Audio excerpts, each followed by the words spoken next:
I'm in the hell of a hole. Was never a strength as a grown. Just up to the stand in the road. Better reserve me telling my soul. Just don't get pain is gone. But yet it's what everyone knows. So I let you know what we know.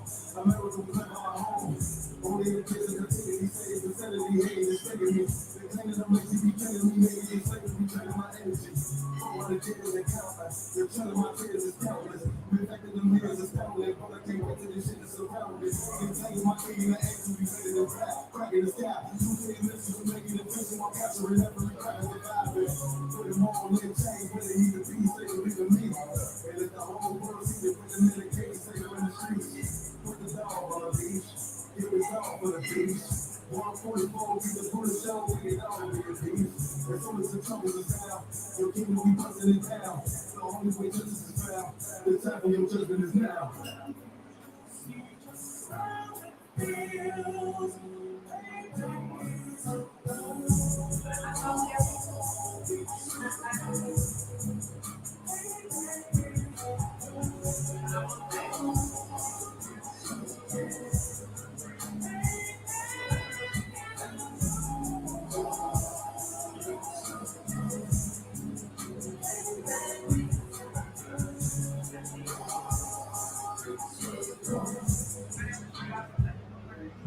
Look, they know the force in my blood cell. It won't be no compromise. Now it's time to be the one. Watch your body turn the flash. I clutch iron while you trust the lies. The next clock I'm back, gonna be 10-5. I can get it customized. They're singing shots on the fairway. We praying people and come back around like a parasite. Still remember your hardest words. Ringing in my head like bells. Get you in this body, you feel it all off the cocktail. Triangle, choke, black. This game, I got these bars, they don't respect. Like some bitches and threats. She a bomb changes. It's so cold. I just hope they make it hospital. I'm fresh out the box. I swear I got no cocktail. They must go with cars in the world of man. Shows me different design. Crap, while I'm facing the cash. Going to the name of my king's way. Now they overzealous. They want my jealous. I want brand new girls. You like this because you don't have to rap on you.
Clap it up.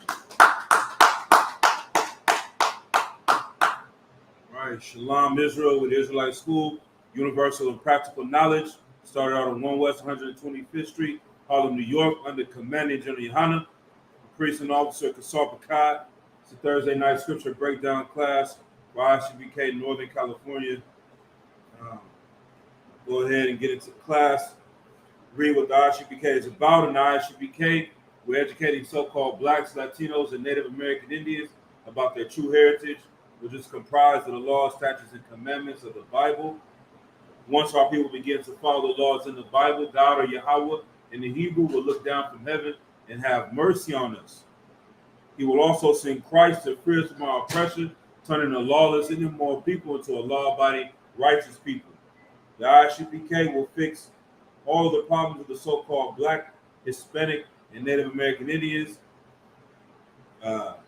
communities, turning their law, like I said, the true nationality of the so-called Negroes, Hispanics, and Native Indians of West Central, West, it's like it. The true nationalities of the so-called Negroes, Hispanics, and Native Indians, and West Indians of North Central and South America are the true descendants of the lost 12 tribes of the nation of Israel. And Yahweh Shai Mashiach, or Jesus Christ in English, is our King. All right. Go ahead and get into it. Clap it up one more time. So start class. Are there any questions before we get into tonight's topic? Any questions in the room? Questions online? Go ahead and type them in the chat.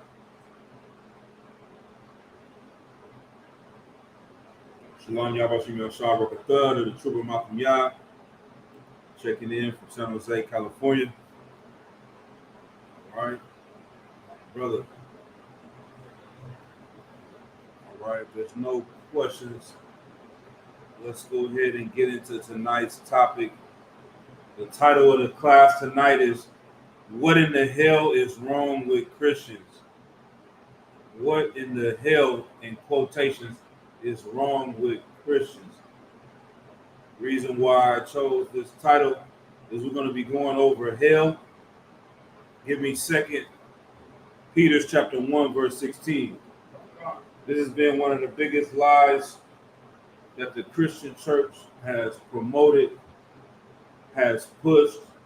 They use Hollywood, they use music, they use television, all different ways to have you fearful of hell and also think of it as a joke in another instance as well. I saw 2 Peter 1 and 16, and I saw some little skit, some comedy dude that be on YouTube.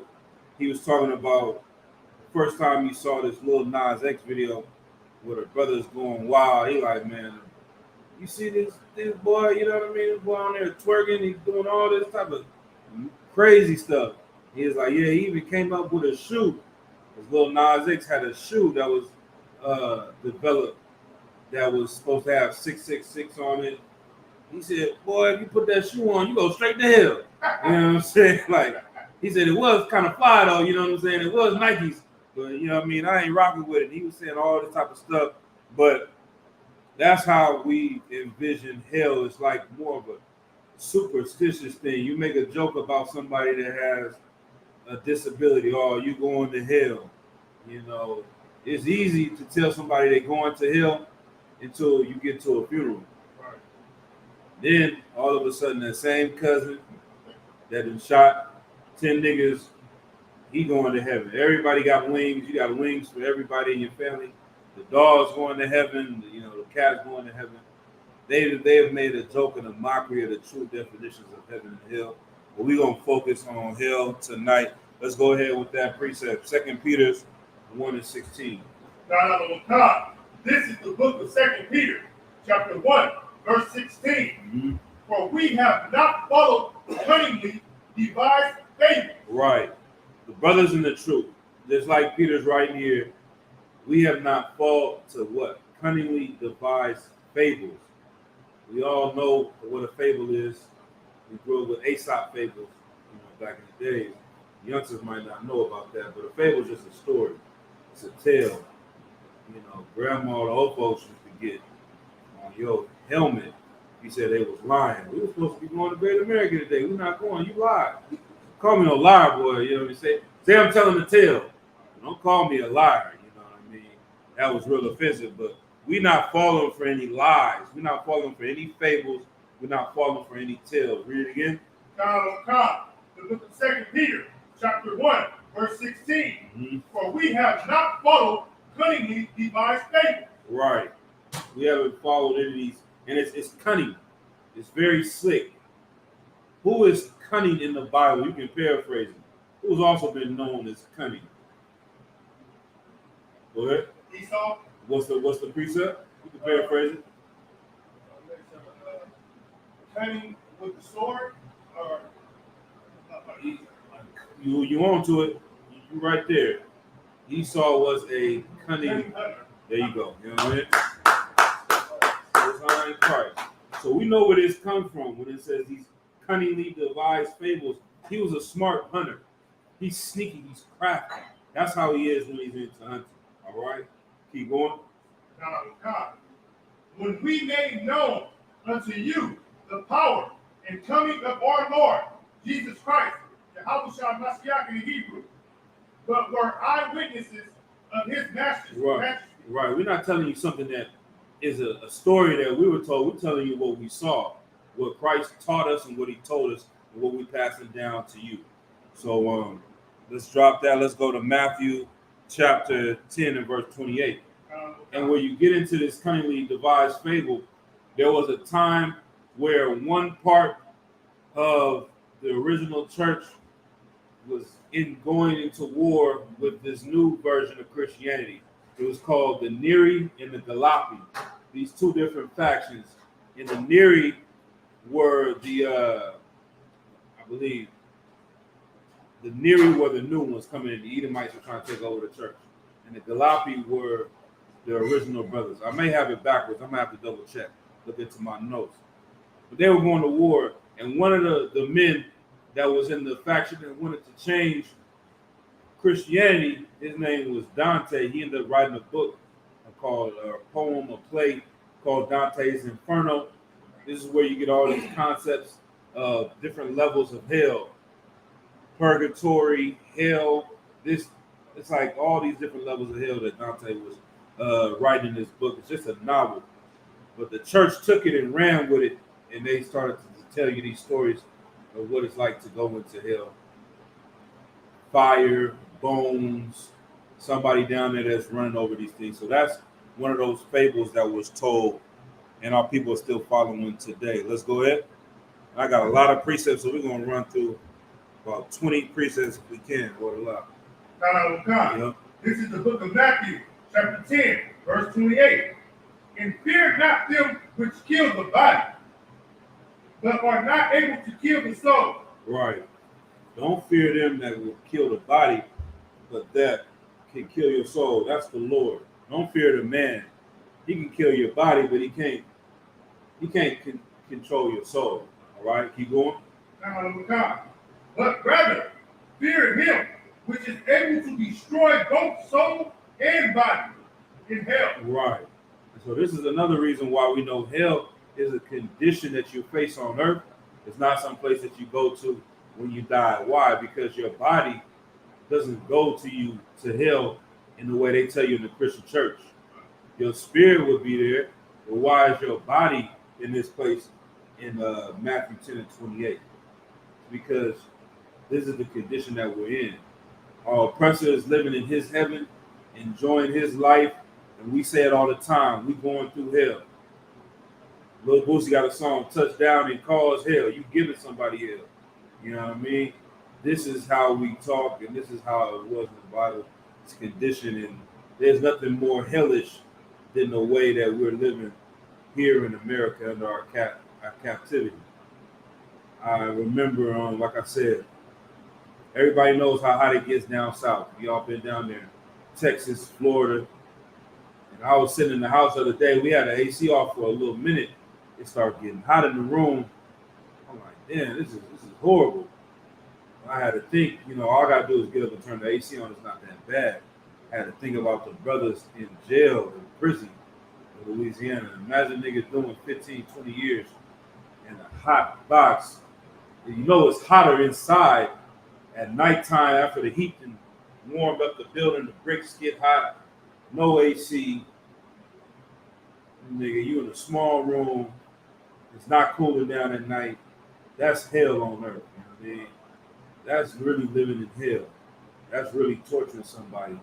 And that, you know what I mean, is what we can't forget, that our people are going through at all times, all right? So let's get Deuteronomy 32 and 22.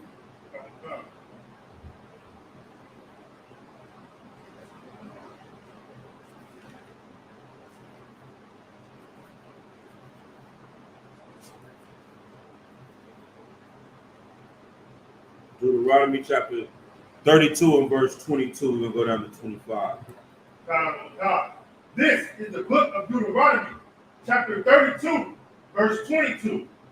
For a fire is kindled in mine anger, and shall burn unto the lowest hell. Right.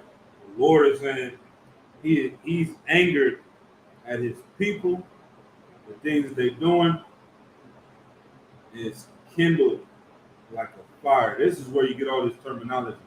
It's not some place where you really sitting in fire. Like, what is the whole purpose of that? Just you stuck in fire for forever. For 1,000 years, a million years, just burning, not dying, not living, just burning. Like, only person who really could think of something like that would be the oppressor. You know what I mean? That's the characteristics.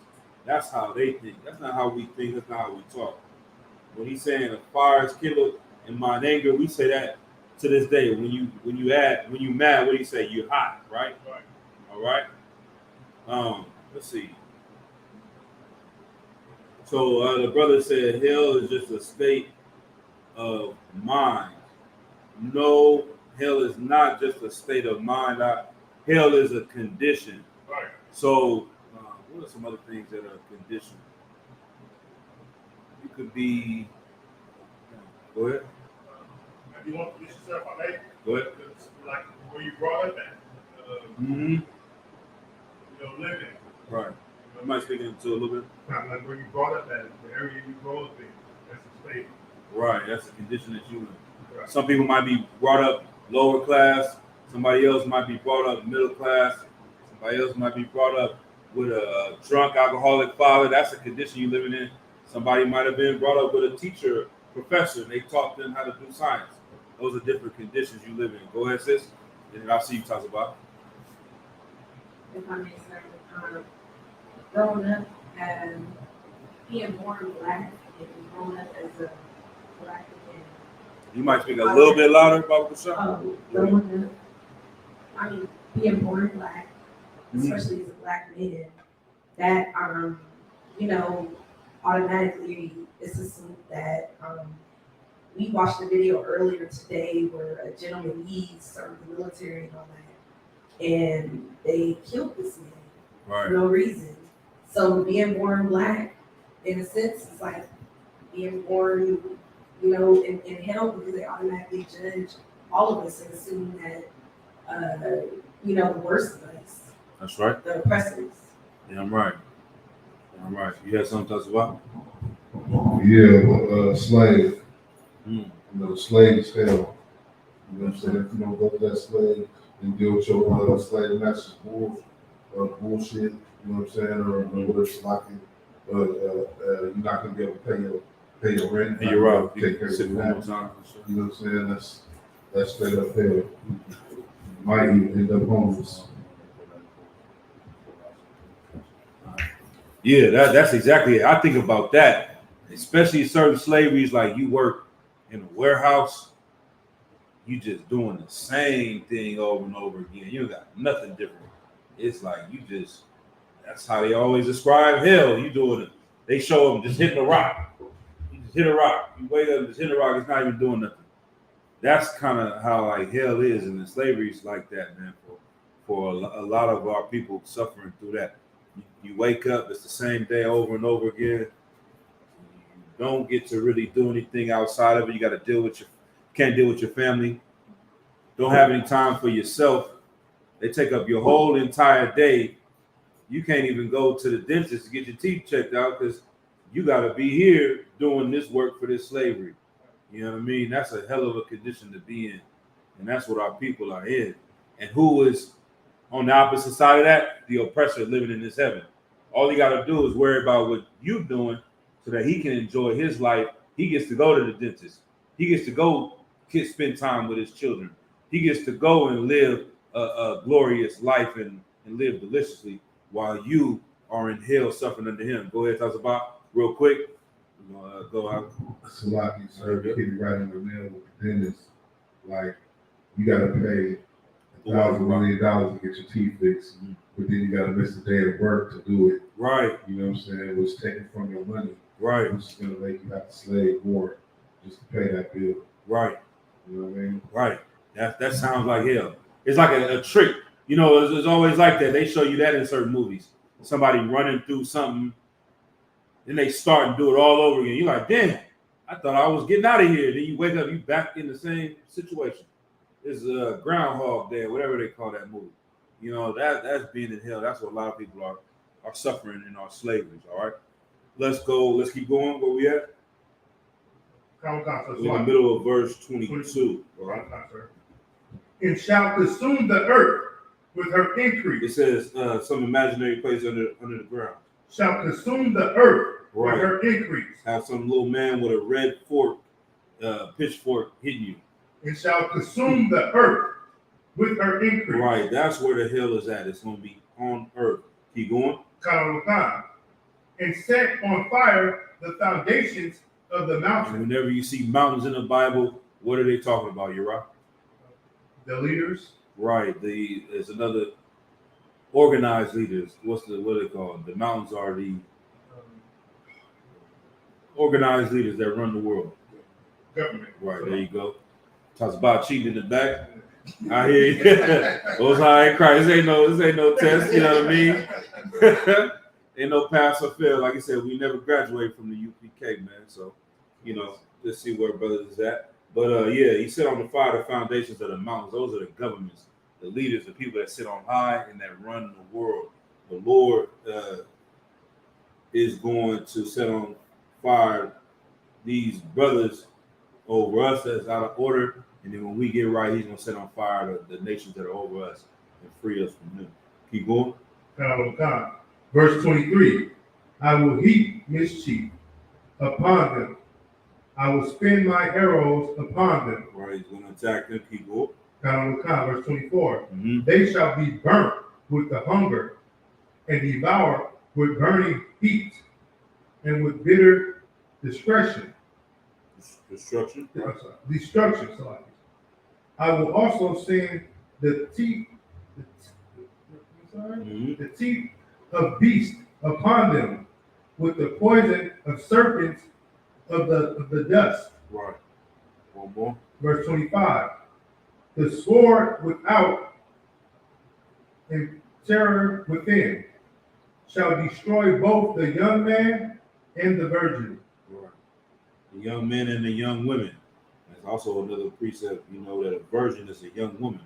Does not mean you haven't had sex. That's another lie the church has taught, that Mary was a virgin, so she didn't have any sex. It means you're just a young woman. All right. You got something to talk about? Sloppy, sir. I wanted to break down on the beast upon them with the poison of the serpent. Okay. What we just read? Come. All right. Let's go ahead and read that. And I see the other brother has another question for Jeremiah. We'll jump into that as well. Sir, that verse was in Deuteronomy chapter 32, verse 24. All right. They shall be burnt with hunger and devoured with the burning heat and with bitter destruction. All right. I will also send the teeth of beasts upon them, with the poison of serpents of the dust. Right. So what was that? Your question is, what is that? Yeah, It's we'll a break verse. down what is that. Okay, so like we always know, the beasts of the field are the different nations. I believe that says in Ezekiel that it says we were the food, the beasts of the field devoured us and eat us. So it's the same thing. All these nations will come and destroy us, and that's how we get put in this condition of being in hell. The poison of the serpents of the dust, the same thing. They liken Esau to what? A serpent. These nations will poison us, and that's how we're going to be destroyed and put in this condition of hell. Go ahead. Does the poison be like the food and stuff, or Everything, the drugs, the food, is that the same thing with The the context, music. sir? the what? The context of it all. It says the teeth of the beast. Okay, you're saying also send the teeth. So you try to see like what is the metaphor of exactly these things are. Yeah, I'm thinking like the teeth of the beast. That be like the militaries of the beast. I haven't heard exactly that, but I'm definitely sure you could take it that way. But like I said, all these things would be what our oppressors use to oppress us. So that is a good analogy. The teeth of the beast, meaning the weapons that they use to harm you, to hurt you, and the poison's the same thing. The things they do to poison us. Key thing being Christianity. Public enemy number one, the poison of our people is Christianity. How they brainwash us. All right. Go ahead, sis. If I may, sir, is there any way that you can explain? So if a woman is a virgin Uh-huh. and a male has never been married, like, what would you consider or call a male if a woman is a virgin? Would he be a Okay. virgin as well? No, he's just a person that has not had sex. There's no word that we have in our culture for that. There's nothing in the Bible that you would just say he's just a person that has not laid with a woman. You know what I mean? Not normal. That's not known a woman. That's usually what we use for the women, though they have not known a man. But you could say that. Okay, yeah, there was just a little confusion because like they even made a movie called The 40-Year-Old Virgin. Right. A man, so Right. I was a little confused. So thank you. All right. And I got some precepts on that version too. I was just actually going over that with a brother yesterday. So let's see. I might be able to give you some on that. But we got We're at verse somebody. 25. You raise your hand or no?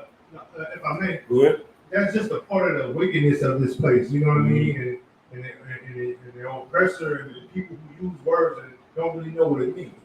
You know what I mean? Like to say a man is a 40-year-old virgin, you know, that's just to try to tie us all together to make us seem like, you know, we all equal. You Right. know what I mean? Like that. And the Bible separates man from woman. You know, it's a lot. Right. All right. So that's that. Let's finish up verse 25 and then go to the brother's question. Verse 25. This is Deuteronomy chapter 32, verse 25. Mhm. The sword without and terror within shall destroy both the young man and the virgin, Mhm. the suckling, also with the man of gray hairs. Right. And so once again, you see it's talking about age. The young man, the virgin, and the old man. That always had the context of someone's age as being a virgin. So it doesn't mean the woman has not. There are women that could have had sex and still be considered a virgin. They can still be considered just a young maiden. The correct word would be like a young maiden or a young lady. You have some women that are old maids, they used to say back in the days, like, oh, she never had. That's kind of a bad example too. But they used to call women like, this is a maid, young maiden, old maiden. You know what I mean? A young woman is a sister that's between marriageable age. When her father felt like she was able to get married, could be 18, could be 20 years old, could be 21. He feels like now she's of a marriageable age. She's able to get married. Now she is a young virgin, a young maid. But some of them could already be married 18, 19, 20, 21, 25. She's still a young virgin. She's a young woman. She's not an old woman yet. All right. That was, so like you said, that was the end of 25. All right, let's go to Jeremiah 5 and what did the brother 115? Okay.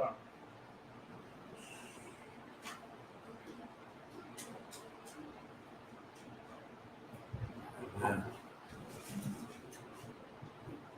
While you get that one, I'm going to pull this one in Genesis chapter 24 in verse 16.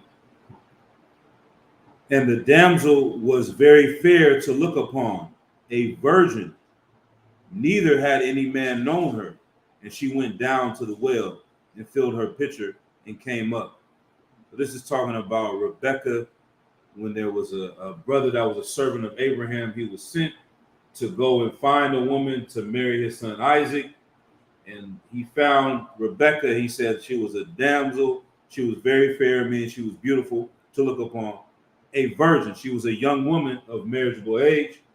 Neither had any man known her. So she wasn't married. She didn't have a husband yet. But you see there's a difference between a virgin and a person that has sex. Because if a virgin meant she hadn't had sex, why would they say it twice? Right. It'd be repetitive. She was a virgin, a young woman, was able to get married, and she hadn't known a man. She'd never, got married. All right.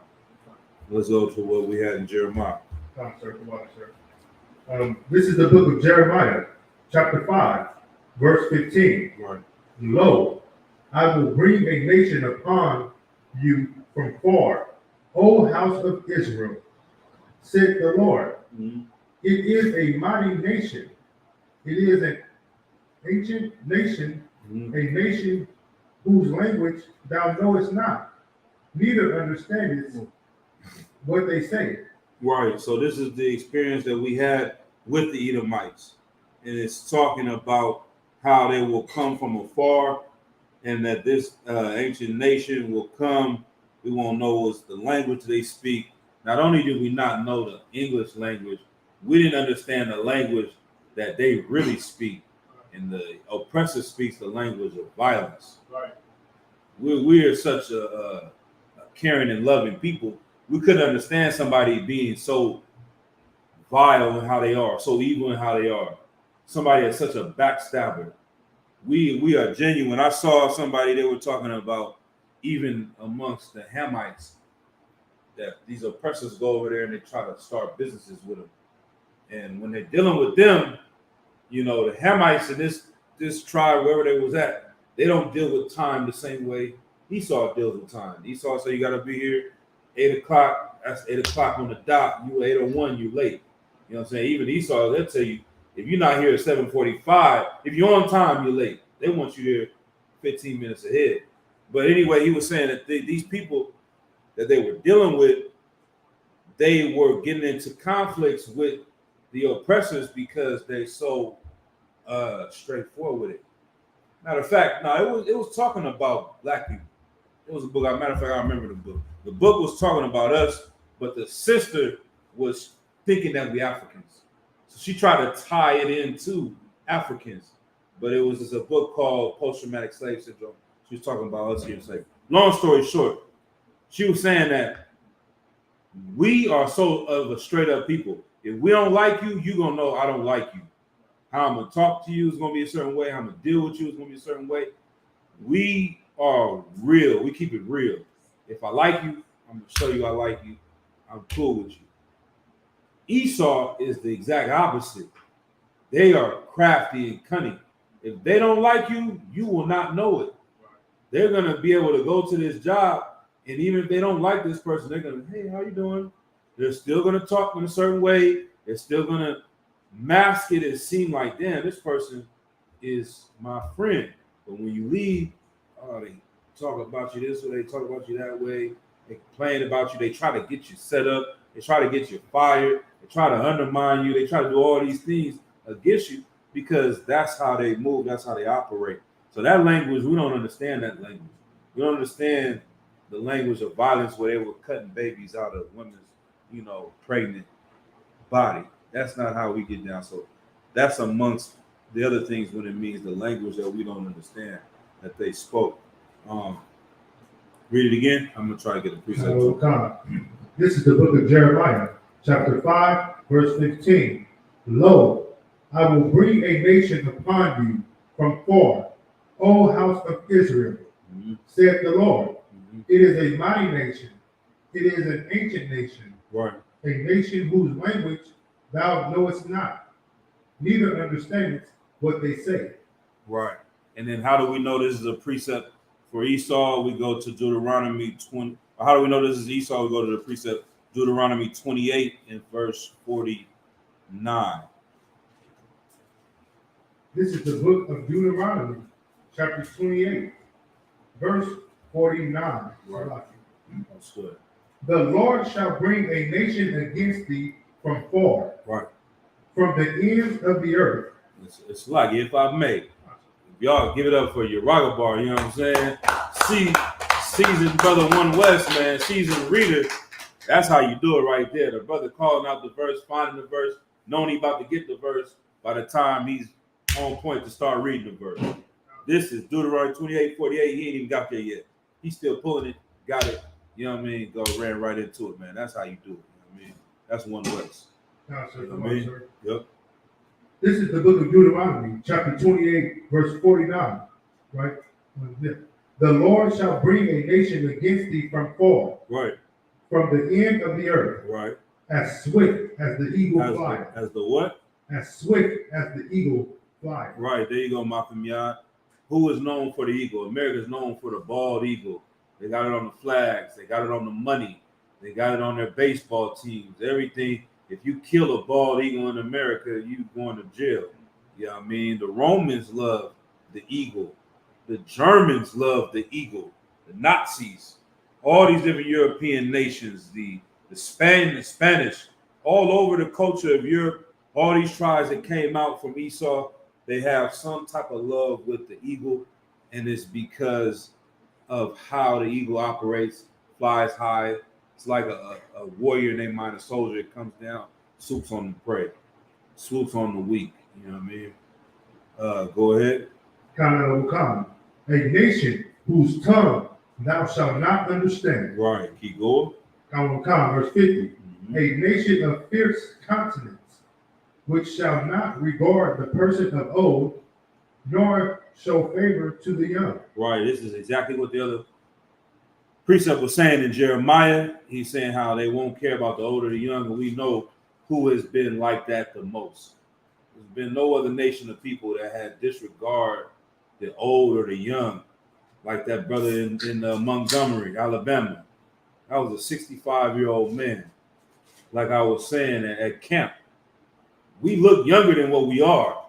So they may treat us differently as opposed, we looked at one of them. I forgot what I was watching. It was a white woman on there, and they were talking about something from when they used to watch a show from the 90s or 2000s or something. I'm like, ain't no way this white woman is 20-something years old. They're basically saying she was 24 or 25. I'm like, the bra looked 45. You know what I mean? My real was like, nah, you just know how they age. White people age differently. You know what I mean? But a 45-year-old white man would damn near look like a 65-year-old black man. You know what I mean? That brother was 65. He's looking like he's 50.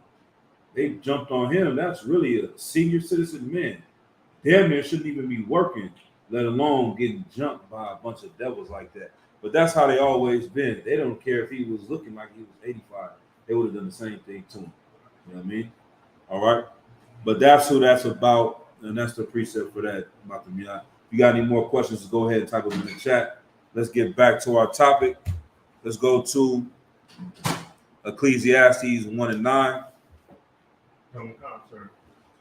This is the book of Ecclesiastes, chapter 1, verse 9. Right. Let's we got.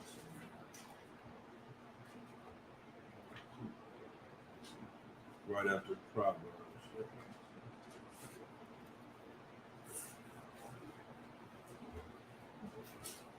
Chapter 2, verse 29. We on 1 and 9. Oh, 1 verse 29. Read 12. This is the book of Ecclesiastes, chapter 1, verse 29. Right. And it reads,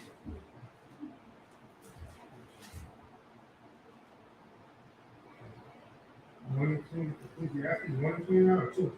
Ecclesiastes 1 and 9. 1 and 9. So like, and it reads, the things that have been, it is that which shall be, and that which is done is that which shall be done.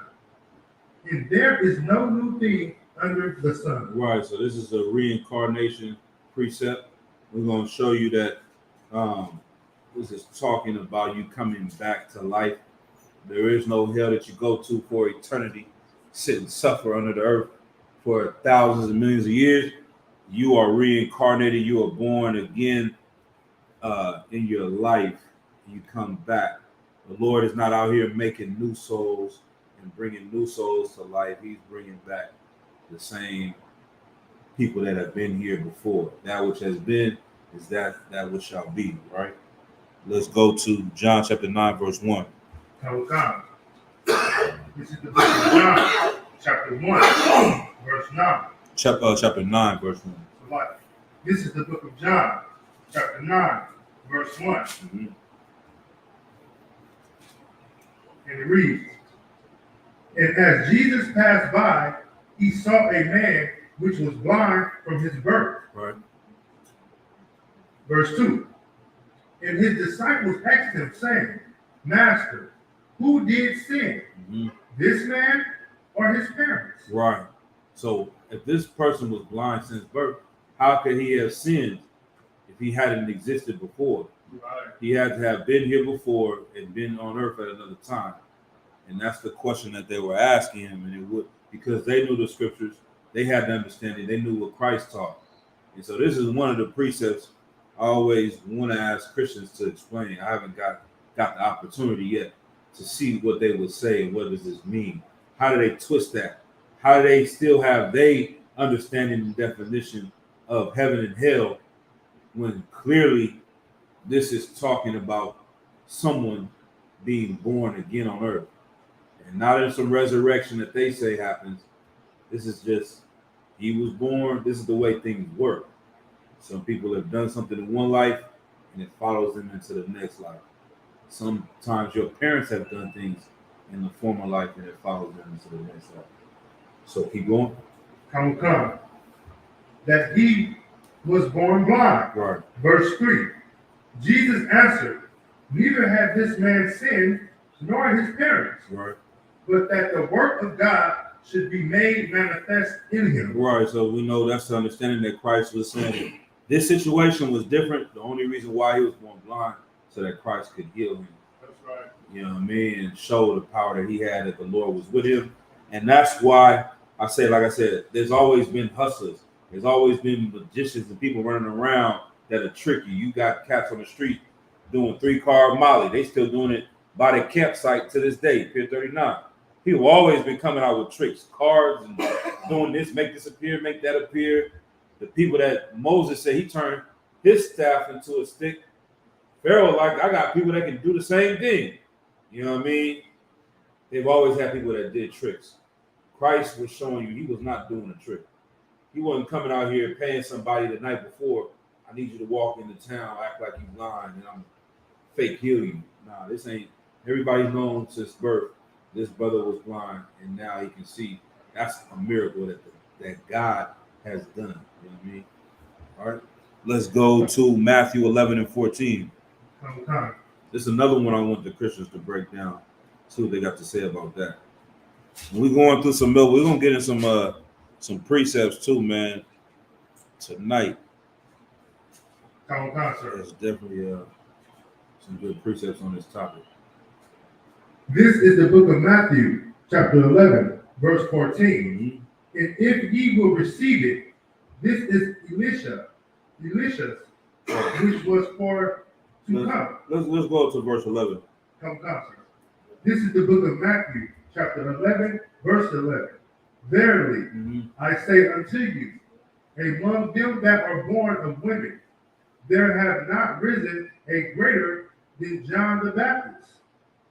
Notwithstanding, he that is less in the kingdom of heaven is greater than he. So this is what Christ was talking about, John the Baptist, letting you know that he was the greatest of all. Born of women was John the Baptist. He was, the top of the prophets. But you're going to be that much greater coming into the kingdom, coming into the truth, following Christ, that he's going to be seen like the least compared to what you will be able to do. All right. Or the least of the brothers that are in the truth will be greater than him. That's how great you will be. All right, keep going, verse 12.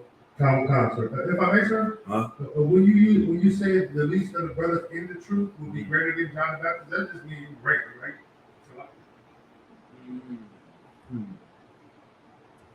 I guess you could say that in essence.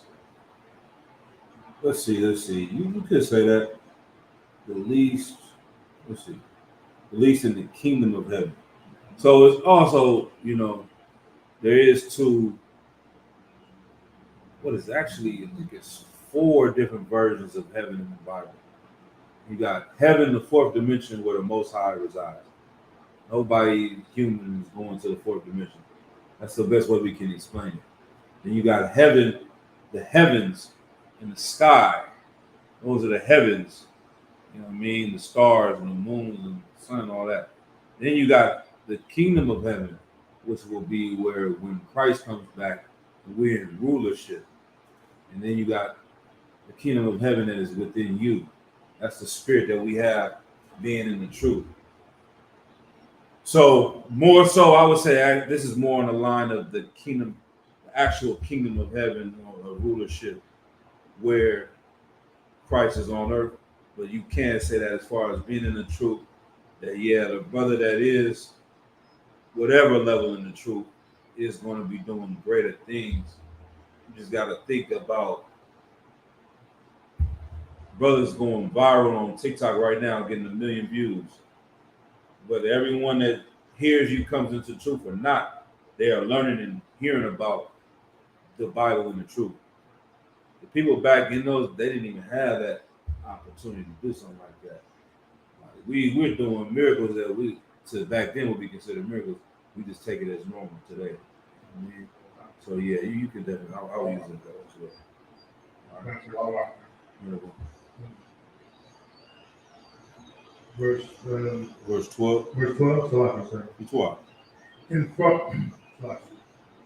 And from the days of John the Baptist unto now, the kingdom of heaven suffereth violence, and the violent take it by force. Or people have always been trying to oppress brothers in the truth, always been trying to stop this from coming out, etc. Keep going.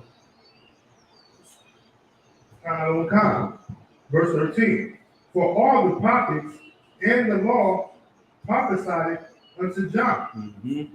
This is all the things they talk about what Christ is doing have been talked about since the day of the prophets, all the way up until John. He said he was going to prepare the way. He was telling people to prepare their way for repent because the kingdom of heaven is at hand. He was told to come and prepare a way for the Messiah to come. All right, read verse 14. Verse 14. And if he will receive it, this is Elisha, which was for to come. Right, so this is the Greek version of the word Elijah, Elias, and that was always told that Elijah would return, and that would be the sign that the Messiah would be returning. And they're saying, and Christ is saying that John the Baptist was Elijah. He had the spirit of Elijah reincarnated. So how do these Christians explain this reincarnation as Christ is teaching, but somehow everyone else just dies and goes to heaven or hell? They don't come back. But the blind man came back. Elijah came back. There's all these other things in this book talking about people coming back. There's nothing new under the sun, etc., etc. And we'll go back to Ecclesiastes 3 and 14. We're going to see what hell is rightfully. This is the book of Ecclesiastes, chapter 3, verse 14.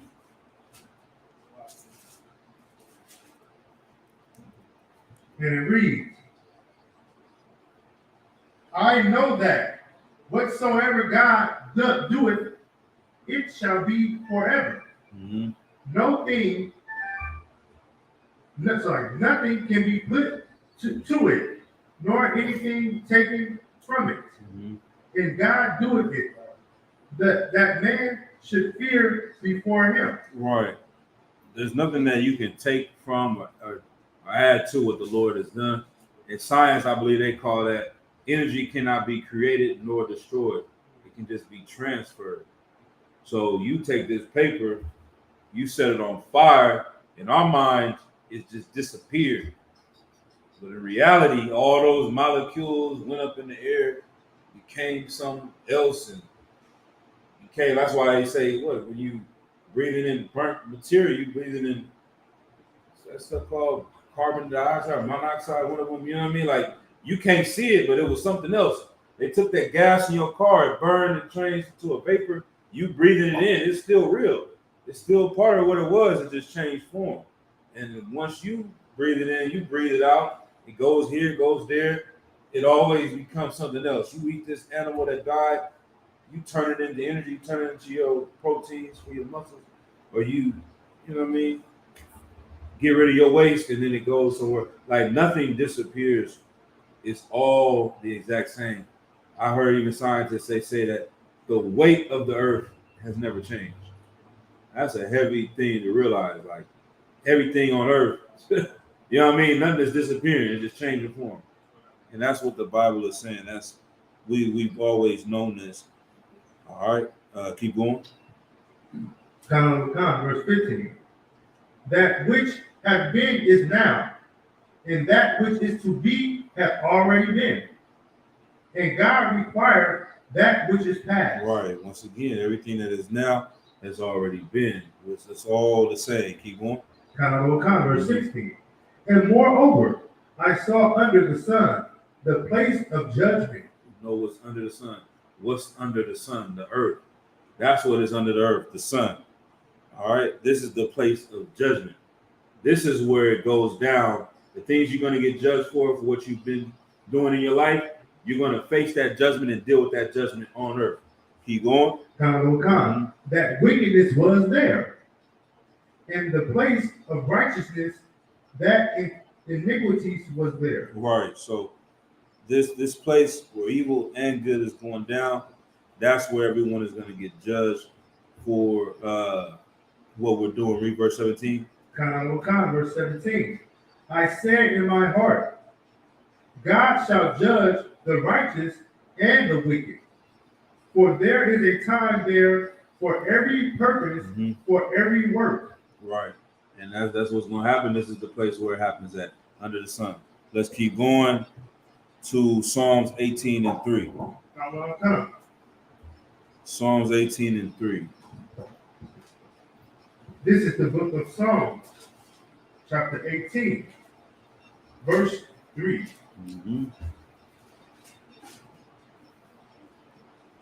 18, verse 3.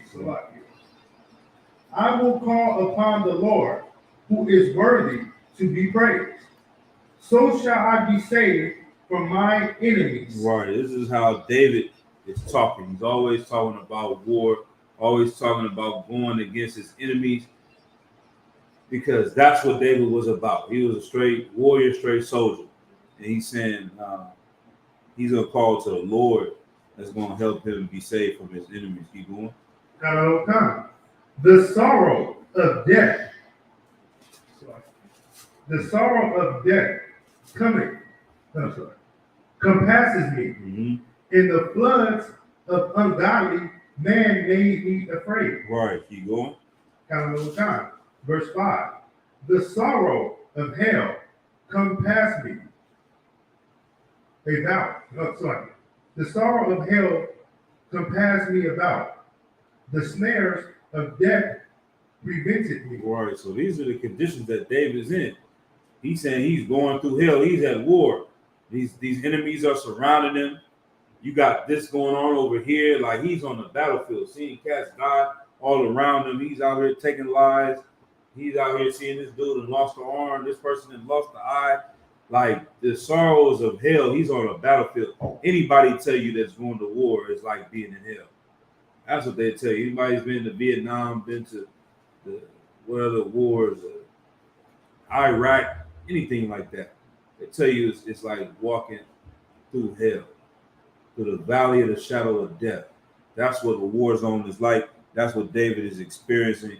He's not having some spiritual experience. He's talking about some vision of going to hell after he's dying. No, he's talking about being right here on earth, going through hell on the battlefield. All right. Let's see. Is that verse 5? Read verse 5 one more time. The book of Psalms, chapter 18, verse 5. The sorrow of hell compassed me about. The snares of death prevented me. Right.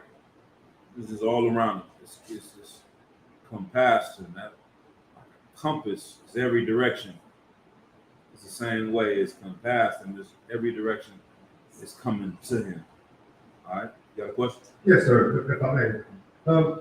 In this context here, he's not, I'm just going to get verification. Right. He's not literally talking about a war. It's more of war with what's going on at the time. Am I right? Or like, instead of just, because when I read this, I picture him in the battlefield. Right. But I'm also understanding that things are written in slang in the Bible. Right. So is he just talking about that what he's going through at this moment, like, dealing with just life in general, the challenges of life, the Romans now taking over somebody, they conquered him at the time, and his suffering is likened like this, like he likened it to being at war. A lot of times, like I said, David, to me, when I read David Psalms are songs. All these are songs. Oh, okay, I got you. All these are poems. Okay. David, when I read David, I hear Tupac. Right. That's how I read David. You know what I'm saying? Go go to. I'll read it in that context, man. You know what I mean? Read verse 2. You read it like Pac. Read verse 2 like Pac. Go down to verse 3. The Lord is my rock and my fortress. You gotta read like Pac. Uh, The Lord is my rock and my fortress and my deliverer, my God, my strength, in whom I will trust, my buckler, and the horn of my salvation and my high tower. I will call upon the Lord, who is worthy to be praised. So shall I be saved from my enemies.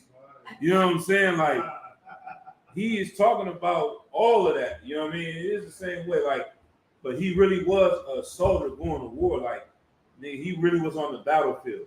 So he is talking about how it felt to be out there back against the wall, not knowing if you're going to make it to see tomorrow. But then you do apply it how we apply it today, because life is about war. So he's preparing you for the warfare of life that you'll go through different things. You know what I mean? So yeah, like you said, the Bible is always twofold. But these the where he got the inspiration to write this was him going through real warfare. You know what I'm saying? He's translating and explaining what he was going through on that battlefield, and then he's talking about it in song. You know what I mean? So yeah, that's how I go through a lot of this. That's what I be doing at the house. Like I be reading it just like that. I be reading out loud like Pop. Everybody think I'm tripping, but you know what I mean. That's what I hear when I read it, because he's always talking about his enemies. They're right on my enemy. Like that's how David is. He really talked about. Man, I used to remember Cash used to talk about. They used to really go on missions to Pac. Y'all heard about that before? I know you heard about that. I know Tazabah heard about that. Like, it was certain music niggas used to listen to go and slide on the enemies, nigga. And Tupac was one of them niggas. You ready to get into a fight, or you ready to go and shoot a nigga? I know there's a lot of niggas that died listening to Tupac. I ain't gonna lie. What you say? Or killed, bro. Yeah, that's what I'm saying. But wait, yeah. Niggas that died, that's what I'm talking about. That's what I meant. It's like a lot of niggas got killed by a nigga that was listening to Tupac while he got killed by them. You know what I mean? But he will put that spirit on you of a soldier and the beats and all that. And then they would just come upon brothers. That's how David is writing this. Like, he's trying to, you going through war, you going through something that's somebody's gonna stop you. You start reading these songs and it'll uplift your spirit. It'll be like, damn, David talking about he's surrounded. He's doing this, he's doing that. He called upon the Lord, he made it out of there. They tell you how many men David was slaying and killing. You know what I'm saying? Putting to death.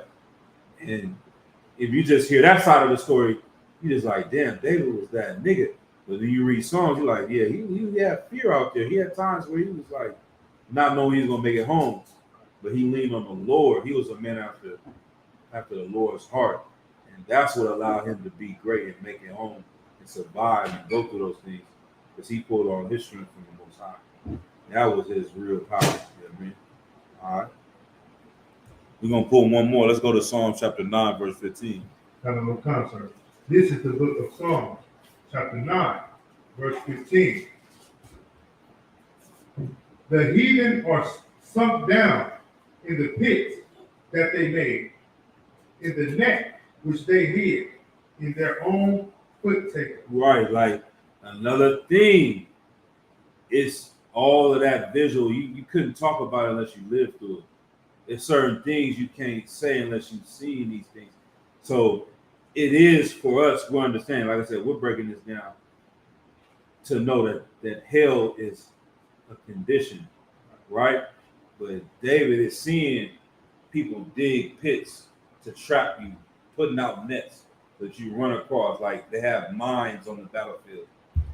Like, you would never talk about a mine unless you've been through Vietnam and seen a nigga run across and get his arm, leg, blue shot up. You know what I mean? Like, his visualization, his language is all about war because he lived through these wars, and then he's using it to describe his relationship with the Lord and us and Israel as a nation. Like, we're supposed to identify as him in these battles. All right?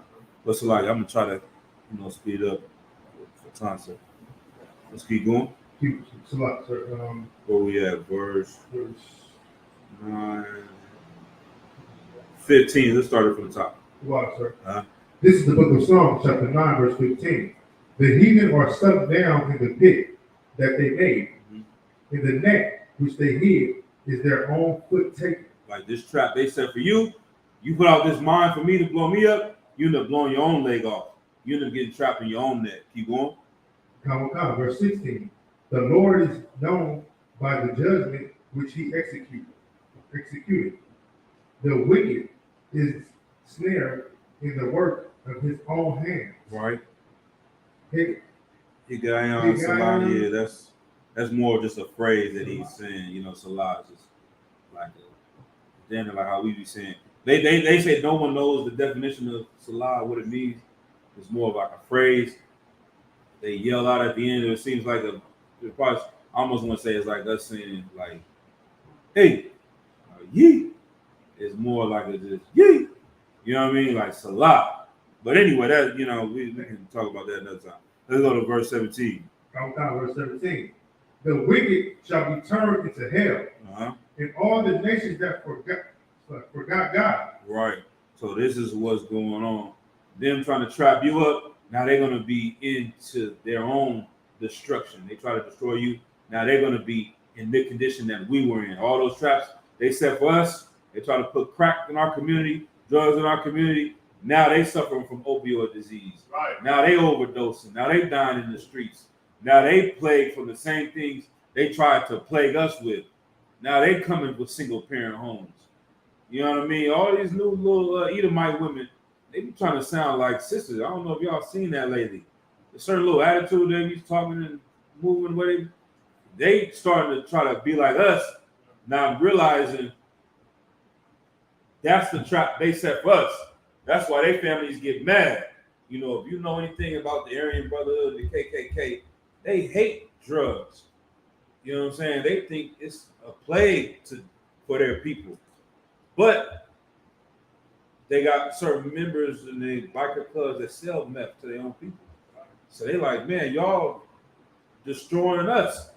We gave you the meth to give to the Mexicans to smoke. We gave you the meth to give to the blacks to smoke and sell to the Mexicans so they can go to jail and they can get high. You're not supposed to smoke that meth. It's not for you. But now they're doing it and they're getting in the same trap. Now they're living in hell. You seeing the earth start to change. And the precept for that, I'll just paraphrase this in Isaiah the 14th chapter. It says that, we don't got to get it. It says that hell has come to meet you. It's come to meet you. And that's what hell is coming to America. Everything they try to put us in, all of that is coming to them. It's coming to meet them. You know what I mean? All right. Is that all I wanted on that one? What did I have? Somebody, sir? Go ahead. Real quick, like that, an example of that would be like rap music, right? Right. I think, certain rap music, which is gangster rap, and now you got the Eminems and Right. I can't think of the other old person. It ain't Tech Nine or something. I can't even think of that. But they rapping like Brother would. Right. You know what I mean? They rapping like You talking Brother Lynch and what are you talking about? no, Who they rapping like us? Or you talking about yeah, these they mics rapping that? like us. Right. So, like when rap was about killing, when it first came out to kill, like you know how they're trying to ban Tupac, they said the music was bad. Right. They wasn't letting their kids, they didn't want their kids to hear that music. Right. But they heard it. And now you're in the current time where you got Eminem having this battle with other Caucasian rappers about Mariah Carey. And, Oh, right, you know, right. It just came full circle around. Right. So like, No sweat. Exactly. That's definitely a good example. You know what I mean? And that's another example. The things they try to push on us. You got their rappers, Edomite rappers overdosing on fentanyl, all the same thing that they do. His name Mac Miller died a couple years ago. Same way. All right. They having baby mama drama. Eminem couldn't raise his kids up. She putting them on child. It's all the same stuff that we go through. You want to be a nigga? Okay, you're going to deal with some nigga problems then. You know what I mean? Go ahead. That's what they said about Nipsey Hussle too. Nipsey Hussle wanted to be a Judite. He ended up dying just like a Judite.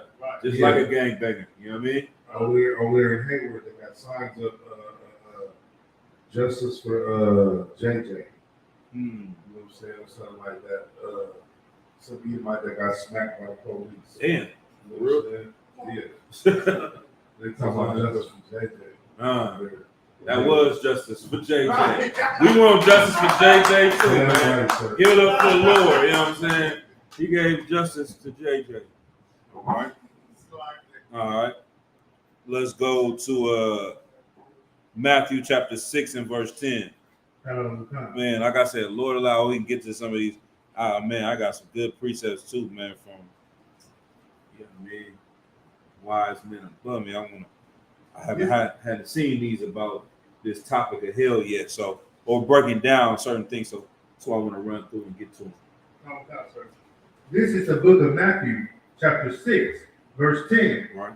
Thy kingdom come, thy will be done, in earth as it is in heaven. Right. That's the kingdom of heaven.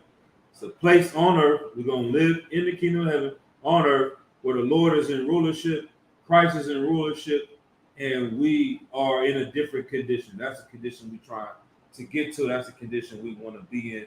Is a condition where our people are in rulership and the other nations are the ones that serving us, and they will be in hell.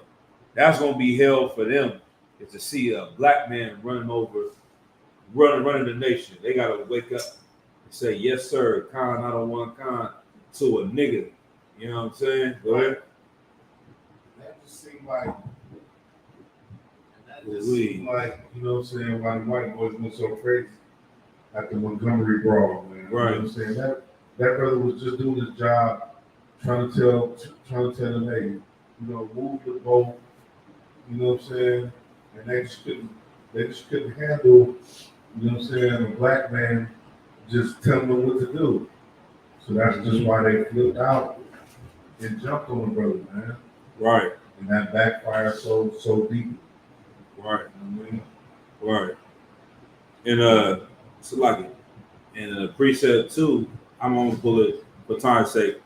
Joel chapter 3, verse 6 is talking about how I'll just go ahead and read it. The children also of Judah and the children of Jerusalem have ye sold unto the Grecians, that ye might remove them far from their border.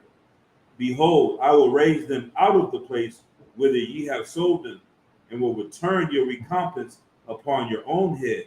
And I will sell your sons and your daughters into the hand of the children of Judah, and they shall sell them to the Sabians, to a people far off, for Yahweh has spoken it. Yeah, that's a cold precept right there. That's saying that they sold us to the Grecians, to the Romans, to the Europeans, all the Edomites. The Lord's going to take us out of our captivity, and we're going to end up selling them. They're going to get sold off to the Sabians. We're going to be $100, $25, 45. Johnny sold to the Ishmaelite. You know what I'm saying? Go ahead and take him home, man. You know what I mean? Do what you need to do. Just make sure you bring our money back from the oil that you're selling. You know what I mean? Different Sabians, whatever these different nations. All right. So yeah, that's what's gonna happen to them. Let's go to where we at. 2nd Ezra 4 and 7. Yeah, pop. Let's get it. Now we're getting into some other, like I said, we're getting deeper into outside of the milk, going a little bit deeper. This is the book of 2nd Ezra, chapter 4, verse 7. Yep. And it reads, and he said unto me, if I should ask thee how great dwellings are in the midst of the sea, or how many springs are in the beginning of the deep, or how many springs are above the firmament, or which are the outgoings of paradise. Right. So the angel is saying, he's asking Ezra, if I would ask you these things about how big is the star, how big is the sun, how big is the heavens above us, how deep do the waters go below us?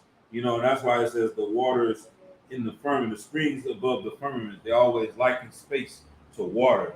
And we know science, how do they train for space? They go in the water. Right. Because when they floating on that spaceship, they say there's no gravity, but they really say they describe it's like floating through water. That's why they be swimming, you know what I mean, moving like that. pushing off of the stuff. It's very similar to being in the water, and they've always said that in the Bible, that space, they liken it to the waters above. You know what I mean? So that's how you know this book is from the Lord, because I don't look up in the sky and think water. Right. You know what I mean? That would never just cross my natural mind, carnal mind is living down here. But the Bible knows it's on point with that.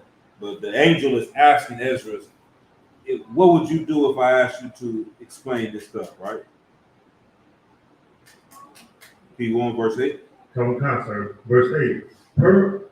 Per adventure, thou wouldest say unto me, I never went down into the deep. Right, I never went down to the bottom of the ocean. Keep going. Nor as yet into hell. Right. Neither did I even climb up into heaven. Right. So these are all physical places. He said, I never went to the depths of hell. And a lot of times there was a definition in the Bible for hell in Hebrew, Sheol. And that's a grave where they used to throw people that died unhonorably. They would put them in there. So like, what would be a description of someone dying? If you were hung on a tree, they said you wouldn't have an honorable burial and be buried how everyone else was. They had a big pit for you to go, and they called that Sheol. And that place was such a bad place, they started to use it and call it like hell. So another example, if a sister committed adultery, she got stoned to death. She's not getting an honorable burial. She gonna go get thrown in this big pit, Sheol, where all the dead bodies is at. You know what I mean? This big graveyard where everybody goes. Brother that killed somebody, you know what I mean? Whatever, he got killed for doing that because of the law says so. He get thrown into there as well. All right. But he's saying I never went in into the depths of this hell or to above to heaven to the stars. So he couldn't be able to describe these things. All right, let me see. Anything else on that one? That's it for that. Let's go to Jonah chapter 2, verse 2. Bouncing around. I think we're coming in on close where I want to get to. Jonah chapter 2, verse 2. Everybody familiar with the story of Jonah? Anybody know what happened with Jonah? Go ahead, Tazabah. That's swallowed by whales. Right. You know why? What happened? Why he get? Because he disobeyed the Most High. Mm-hmm. Jonah was out there, got a mission to go and prophesy to the city of Nineveh that they're going to be destroyed. But he didn't want to go there because he didn't want to deal with the people. He tried to go in another direction. The Lord crashed, sent a lot of waves, and they call it a tempest, a storm, to the boat that he was on, trying to escape going another direction. They asked him what the hell is going on. He told them what was going on. They threw Jonah right smooth off that boat. You know what I'm saying? He ended up getting swallowed up by this big fish, or this whale, you would say. Me? Go ahead. If I may say real quick, it's crazy because reading that at first, because I used to hear about it in the Christian church. Right. And I would think to myself, like, man, there ain't no well big enough to swallow the whole humanity live. Right. But we don't know what's under that water. You know what I mean? Right. All we know is that these sharks and everything that's out there is getting bigger and bigger. Right. Nah, but yeah, let me see. They did say a story came out not too long ago that somebody actually did get swallowed up by a whale. Wow. That was on the news, you know what I'm saying? And they say the blue whale, some of them are 31 feet. Right. So if a tall human is 7 feet, Right. you got about four of those, 4 shacks is how long this well is. You can definitely fit inside. They open their mouth, you can go fall right into that thing. Go ahead, Tazabah. Sir, Captain Katazar brought out that a brother got capsized on a ship, and you know what I'm saying? He was down there for 3 days just in a bubble of water. Mm. You know what I'm saying? And he was like, that alone, you know what I'm saying, can just disprove anybody that think that a man can't survive in a well stomach. Right. Because the brother was just underwater and just this little bubble of water for like 3 days in a capsized ship. The whole ship was submerged underwater. So surrounding him, he was able to breathe in that So gap. he was just able to breathe in that little bubble. Yeah. And then the divers went down there to salvage the ship. Mm. And that's how they found him. So, that right there, just proved that a man could survive underwater, in just an air bubble for 3 days. Right. See if that comes up too. And if I now back off of what the brother's saying, I do remember that. I actually seen it, the video when the divers came in and saved him. It wasn't like he was just lips poked out to the corner trying to breathe. This brother cold, you would think he wasn't even under in the bottom of the water like that. You know what I mean? The way the water body came up to his chest, right about this point. What you mean? It wasn't like he was struggling to breathe. You know how you see these movies and the water dang near to their nose and they trying to hold their faces. Yeah, you know what I mean? Mm-hmm. This brother was chilling. Right. When he see them, he was like, "What y'all doing?" He was surprised to see them coming in and get him, and they were just as surprised as he was. Right. And let me see. I'll share the screen real quick. Now, for times I'm gonna keep going, but 60 Minutes is a guy on 60 Minutes. You know what I mean? Real news. I was inside a whale's mouth. You know what I mean? This came out July 2nd, 2023. Oh. You know what I mean? They had a story not too long ago, but I think it happened in 2021. It says they would have called him Jonah in the past life. No, they wouldn't. Jonah was a black man, but they trying to, apply this story that we said. Of course, they would have never believed it was true. But now they see one of their people go through it, and they're like, "Oh, this is possible." It says when lobster diver Michael Packard found himself being swallowed up by a humpback whale, he was convinced his time had come. But just as he was having what assumed to be his final thoughts, the swell decided against it and spat him out.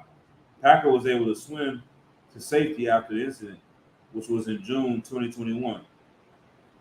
Since then, he's given a series of interviews. You know what I'm saying? Those things are huge animals. And when you see them next to us, the image of us next to one, you realize that, you like a small fish to them. For me, and there's nothing for them to gobble you up like that. All right? No. Well, let's go to Jonah 2:2. So now this is the book of Jonah, chapter 2, verse 2. It said, I cried by reason of my afflictions unto the Lord, and he heard me out of the belly of hell. Out of the belly of hell cried. Right. Out of the belly of what? Out of the belly of hell cried. Once again, this is the condition that Jonah was in. The dude right here said he felt like he was taking his last moments of life. Right. How you think Jonah felt in there? He think it's a wrap. Right. I'm in here. I'm not getting out. Ain't no tomorrow. You know what I mean? Only thing you can do is cry unto the Lord. Go ahead. Tell us about. He was basically down there getting digested.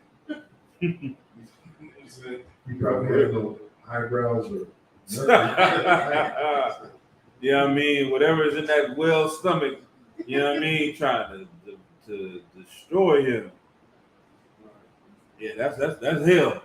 That is the only way you can describe that. That ain't, you know what I mean? That's a slow death. That's a different kind of death you dealing with. You just riding around in a fish.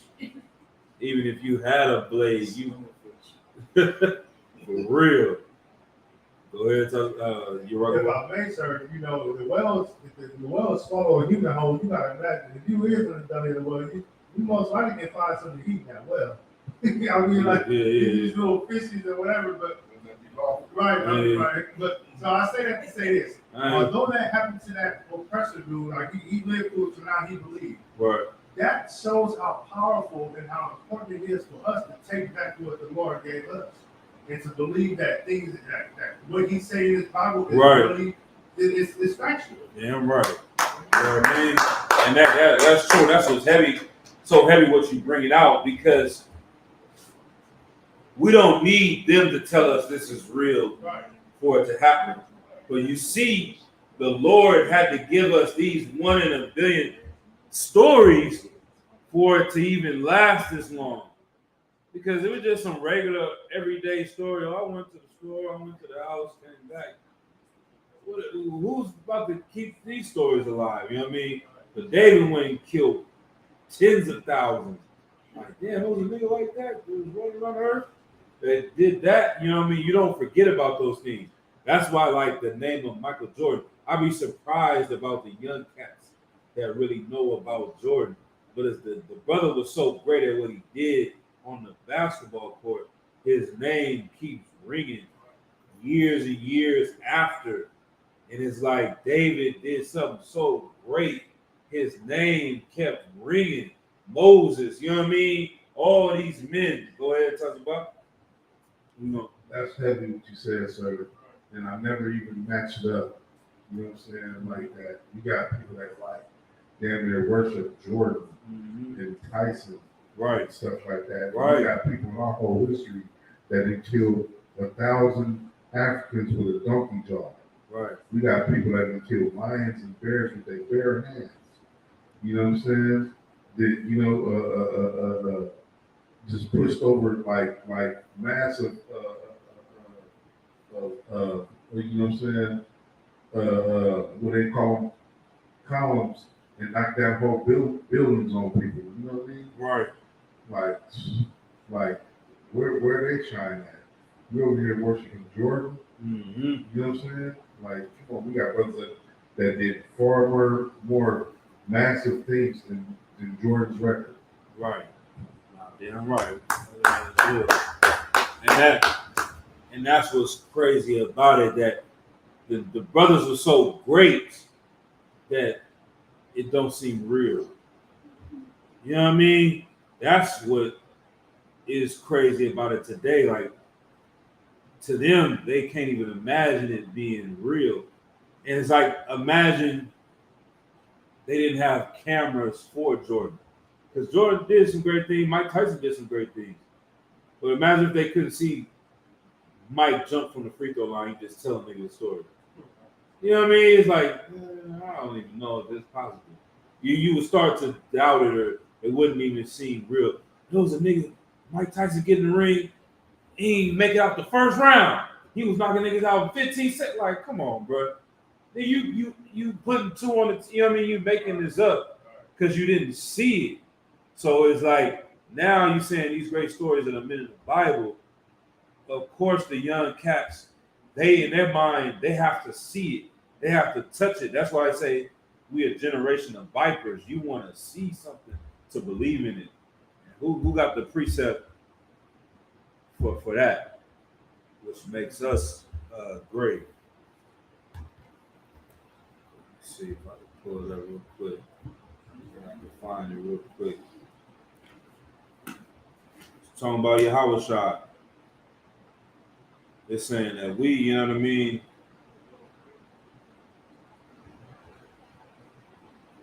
Let's see.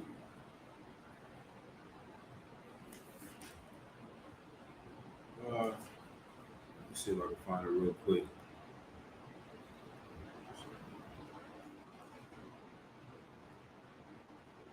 If I may, sir. So, yeah. And what's so heavy about the Bible is that and that's how the Lord operates. You know, He can show you, Right. but it ain't about showing you. It's about, you know, you believing, you know, and trusting in what He's saying. Right. You know what I mean?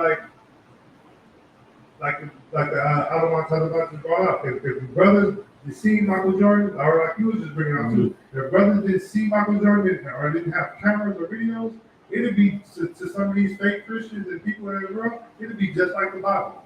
Right. It'd be, oh, they said that, you don't believe me? Oh no, I believe you. You know, but they really don't believe you. Right. You know what I mean? It'd be, it's just like, so like that's the crazy part about the Bible, and what's happening is that the Lord, he do reveal certain things to people. Right. And now that we have cameras, social media, Right. and all this other, the things are being revealed. And the crazy part about it, sir, is that people still don't believe it. Right. You know what I mean? Like, Yeah. they still don't believe it. So like, Yeah, that's why they say he's going to have to come down with them 200 million angels, and every knee shall bow. It's going to be to a point where no one can deny the power of our King and the things that we teach according to this Bible. But the precept I was talking about was with Thomas, the doubting Thomas. I don't know if y'all familiar. I'm going to go ahead and read it real quick for time's sake. This is the book of John, chapter 20, verse 24. But Thomas, one of the 12, called Didymus, Didymus, was not with them when Yahushua came. The other disciples therefore said unto him, this is after Christ resurrected, came back. He was dealing with the other disciples, but Thomas wasn't there. The other disciples therefore said unto him, we have seen the outer one. But he said unto them, except I shall see in his hands the print of the nails, and put my finger into the print of the nails, and thrust my hand into his side, I will not believe. Like, he was that type of brother. He like, y'all gassing me up. Y'all cat, y'all selling wolf tickets. Y'all didn't see Yahushua. Unless I seen him come through, I touch his hand where the nails went through, I touch the side where they pierced him, then I don't believe that he's walking around on earth. You know, he damn near offended, like brother, the type of brother that try to catch the fade with you. Right. You know, you ain't about to lie to me, nigga.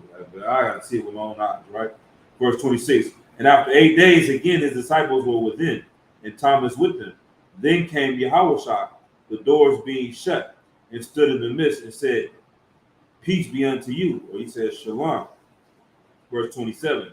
Then said he to Thomas, reach hither thy finger and behold my hand, and reach hither thy hand and thrust into my side, and be not faithless, but believing. And Thomas answered and said unto him, my Lord and my power, or my God. He said, like, my Lord and my God. Christians like to use that to say that he's calling him God, but really this is an expression like niggas be like, good night, like, oh my God. You know what I'm saying? My God. Like, God damn, you know what I mean? Like, that's how he was expressing that. Like, my Lord and my God. He wasn't calling Christ God, right? But verse 29, and Yahushua said unto him, Thomas, because thou hast seen me, thou hast believed. Blessed are they that have not seen and yet have believed. So that's how we are in this generation. We may have not seen those things, but we believe. He's saying that we are even blessed for that. You know what I mean? So let's go to Tobit 13 and 2. Let's see if I can run through these precepts. We're gonna hold off comments till the end. Let's see if we can get these precepts out. From concert. Tobit.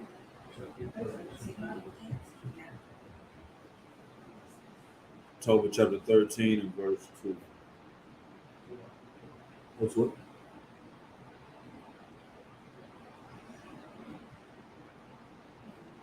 This is the book of Tobit, chapter 13, verse 2.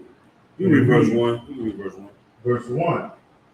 Then Tobit broke a prayer of rejoicing and said, blessed be God that liveth forever, and blessed be his kingdom. Right. Verse 2. For he doeth scourge and hath mercy. He leadeth down to hell and bringeth up again. Neither is there any that can avoid his hand. Right. So the Lord, he scourged, he gonna whoop you, and he have mercy. He does all of those things. You know what I mean? He leadeth down to hell and he bringeth up again. Who's going into hell according to Christians and coming back out of hell? That's never been in their breakdowns of heaven and hell. So clearly it's a condition. And the hell, the condition that he's talking about is us going into captivity, being under this oppressor, this devil that's ruling over us. That's the hell he's talking about. And being brought out of that is coming out of captivity, coming out of being underneath these nations, underneath these heathens. You know what I mean? That's what he's talking about. Keep going. Verse 3. Confess him before the Gentiles, ye children of Israel, for he hath scattered us among them. For he has done what? Scattered us among them. Right. The Lord has put us among them, and that's the hell that he has put us into. Keep going. There, declare his greatness and exalt him before all the living. Mhm. For he is our God, and he is the God our fathers forever. Right. So once we come back to the truth, following the Most High, obeying the laws, statutes, and commandments, this is what's going to happen. Keep going. Verse 5. And he will score us for our iniquities, and will have mercy again, and will gather us out of all nations, among whom he hath scattered us. Right. That's what's going to happen. The Lord is going to have mercy on us. He's going to bring us down to hell and lead us out of it again, bring us up out of it again. You know what I mean? So that's a cold precept right there, showing that we're coming out of these nations, coming out of captivity. That's the hellish condition that the Bible is talking about. You know what I mean? So let's drop that. Let's go to Luke chapter 16, verse 19. We're going to get into this parable about Lazarus. And then we got a lot of precepts for that to prove what this is about. We'll close it out after that. Got a little time. This is the book of Luke, chapter 16, verse 19. There was a certain rich man, which was clothed in purple and fine linen. Hold on, he was clothed in what? In purple. You know who that is to this day. You reading this story, this is a parable. It's a lie. Go ahead, read it again for me. Get the sister. Yeah, I mean, they know what this is about. A certain rich man clothed in purple. We ain't talking about Prince. You know what I mean? We talking about, they act like Prince though. You know what I mean? These brothers today, they love this purple for whatever reason it is. But in the Bible, purple was never used as a good thing for the people that follow the Lord, the people that follow Christ. It was always used. This is written in what color? Red, sir. So this is Christ talking. The bad guy in the story is wearing purple. But y'all chose purple to be y'all color to represent y'all organization. It's weird and it's out of pocket. But in reality, what these young cats like to call that stuff trolling. I feel like they trolling Christ. The same way he did that little, you saw that talking about when he did that? You know what I mean? He's hanging on like, who joked about Christ like that? Like a real soldier, if it wasn't for Christ, nigga, we would be trying to kill a nigga for joking like that about the outer one. Your brother then got killed. You know what I mean? They say he got shot 20 times. He going like this. You know what I'm talking about it. Like, what? That's disrespect. The disrespect. Disrespect. You understand me? Like, come on, bro. That brother has a demon on him.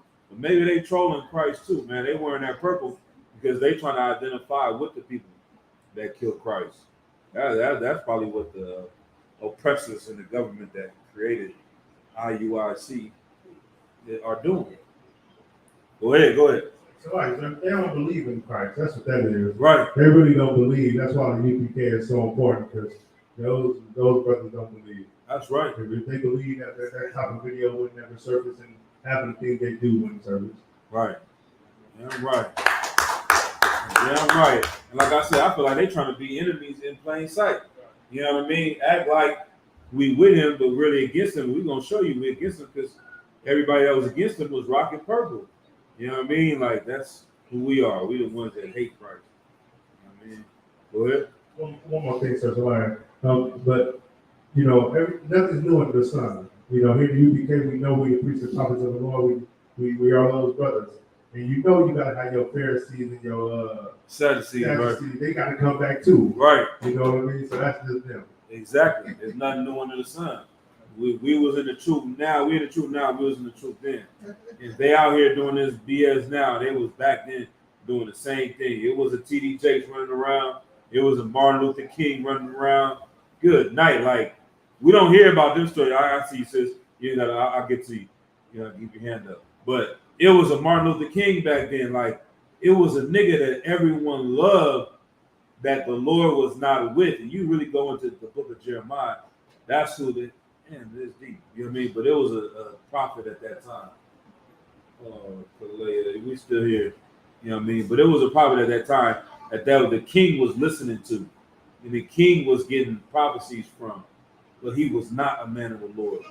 He was just making up things. So Jeremiah is telling him, we got to stop dealing with these idols. The Lord is going to send us into captivity underneath the Babylonians. We got to change our ways. The other false prophet is like, nah, it's all good. The Lord's still with us. We're going to have good jobs. We're going to get our blessings.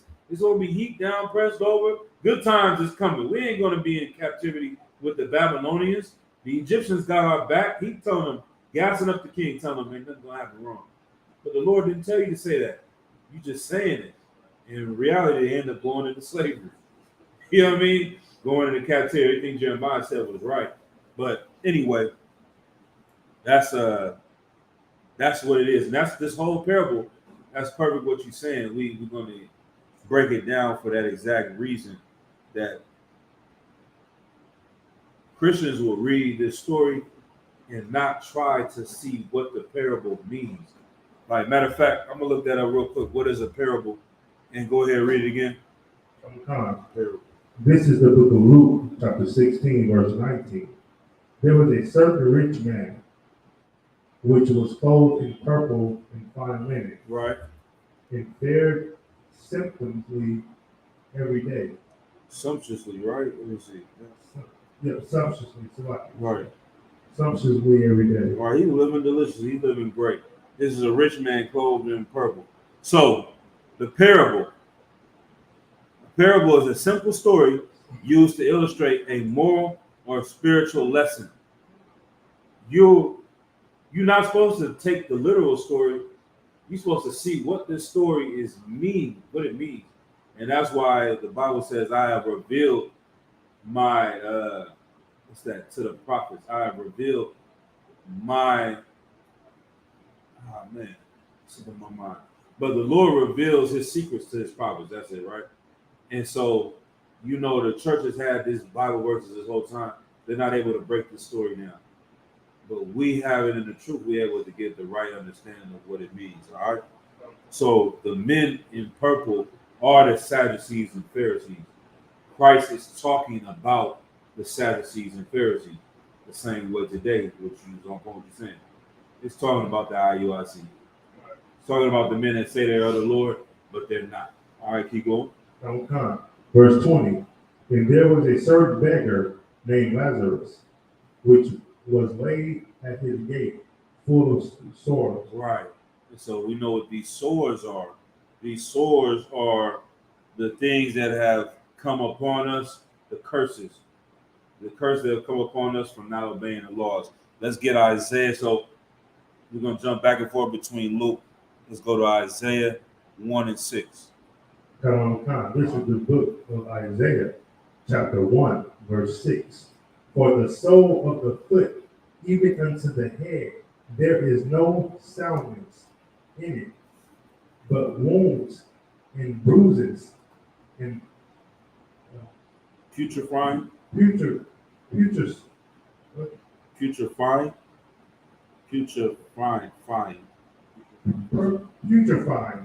sores. They have not been closed, neither bound up, neither modified with ointment. Right. So the soul of thy foot is talking about the children of Israel. And the head, there is no soundness in it, but wounds and bruises and putrefying sores, like an open wound. It's infected. It's putrefying.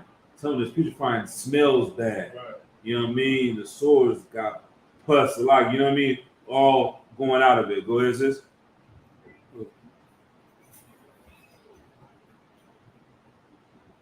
Slovakia, sir, if I may, that sounds like infection, Right. like it's infections. Right. Through the body. Right. And that's what Isaiah is talking about. But it's symbolic.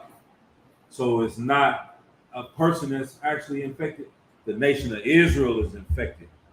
We infected and our wounds is not getting wrapped up. What does it say? They have not been closed, neither bound up, neither mollified. Nobody went and cleaned the wound up.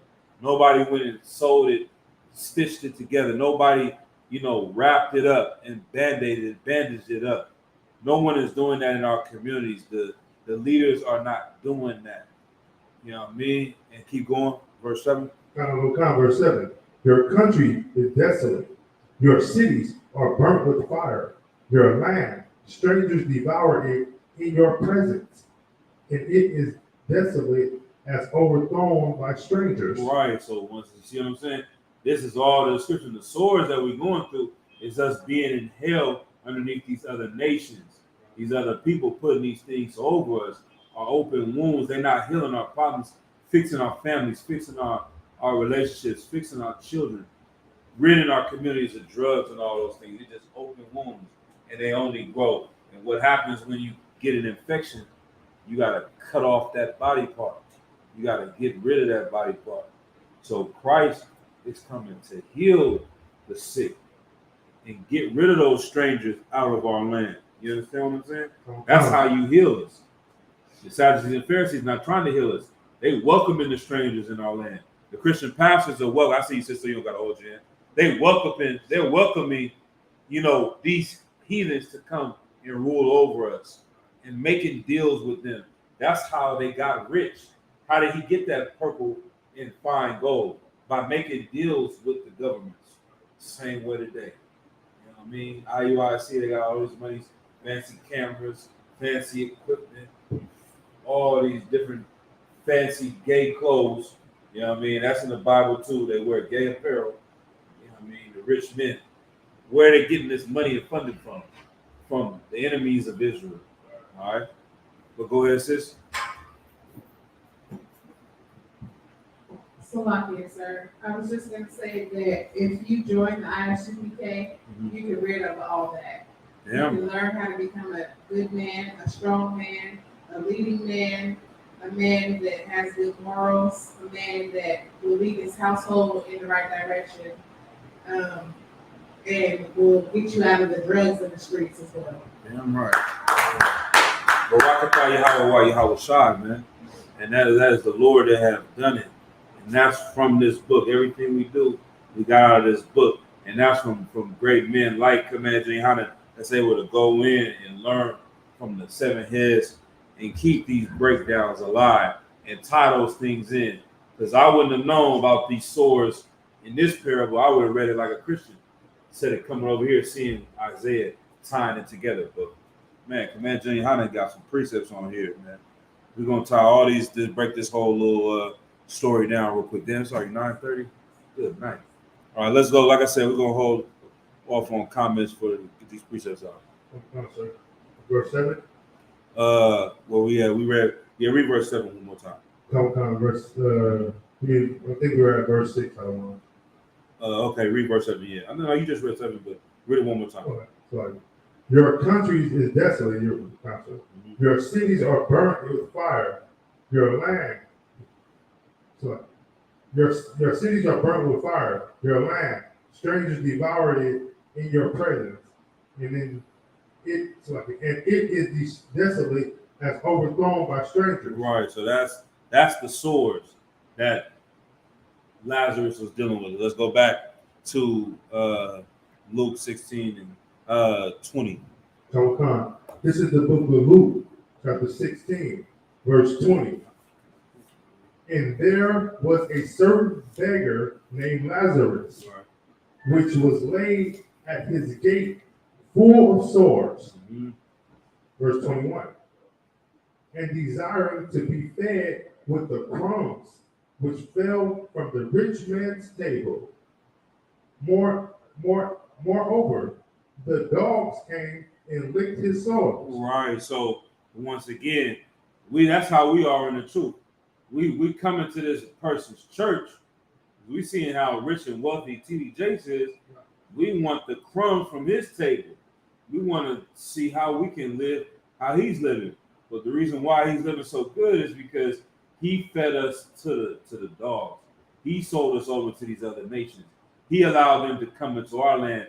He let them open up all these businesses in our community. And now we are underneath these dogs. You know what I mean? And said, moreover, the dogs came and licked his sores. Let's go to Psalms chapter 22, verse 16. Let's see who these dogs are.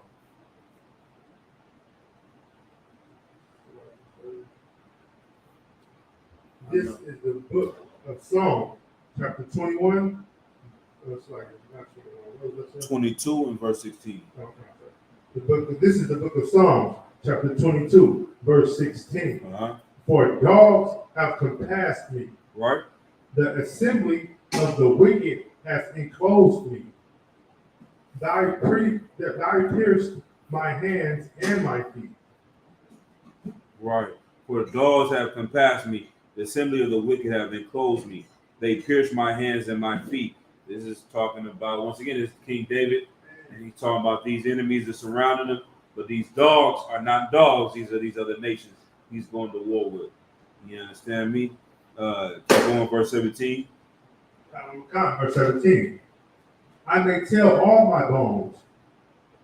They look and stare upon me. Mm-hmm. Verse 18. Mm-hmm. They part my garments among them and cast lots upon my vest. My vesture, right? Vesture. We know that happened with Christ. They cast lots for his garments, and they pierced his hand, pierced his arm. So once again, these are the nations, how they do and how they treat us. Keep going. Verse 19. But be not thou far from me, O Lord. O my strength, hast thou to help me. Haste thee to help me, right? Please come quickly to help me. Keep read verse 20. Verse 20. Deliver my soul from the sword, my darling, from the power of the dog. Right. And so these dogs, once again, these are the other nations. And we're going back to Luke. We're going to keep going back and forth. Back to Luke, pick up where we left off. Luke and what, the 21, we go to 22. But these dogs, how these other nations come and lick our swords. Our swords and all the open wounds came from our leadership, the Sadducees and Pharisees, leading us to be open wounds, you know what I mean? To be hurt and destroyed. The dogs come and act like they friends to help you, like these other nations do, but in reality, they're not helping you, they're eating off of you. That's Section 8. The oppressor give you Section 8. He think he's helping you out, but really he's the one that's feeding off of you on the back. You know what I mean? They giving you drugs. You think you're gonna make it out of the hood, out of the ghetto, selling drugs, but the oppressor gave you the drugs to destroy yourself and send you to his prisons so you can kill each other, so you can destroy your family and your community. You know what I mean? That's how the dogs lick our wounds. Because if you don't know, a dog, he comes and licks your wounds. They have certain enzymes in their saliva. And those enzymes will make a wound not feel as painful. You know what I mean? So that's why back in the days they would let the dogs literally come and lick their open wounds. You know what I mean? But that's not the way of someone that had money. That was like a poor man's way.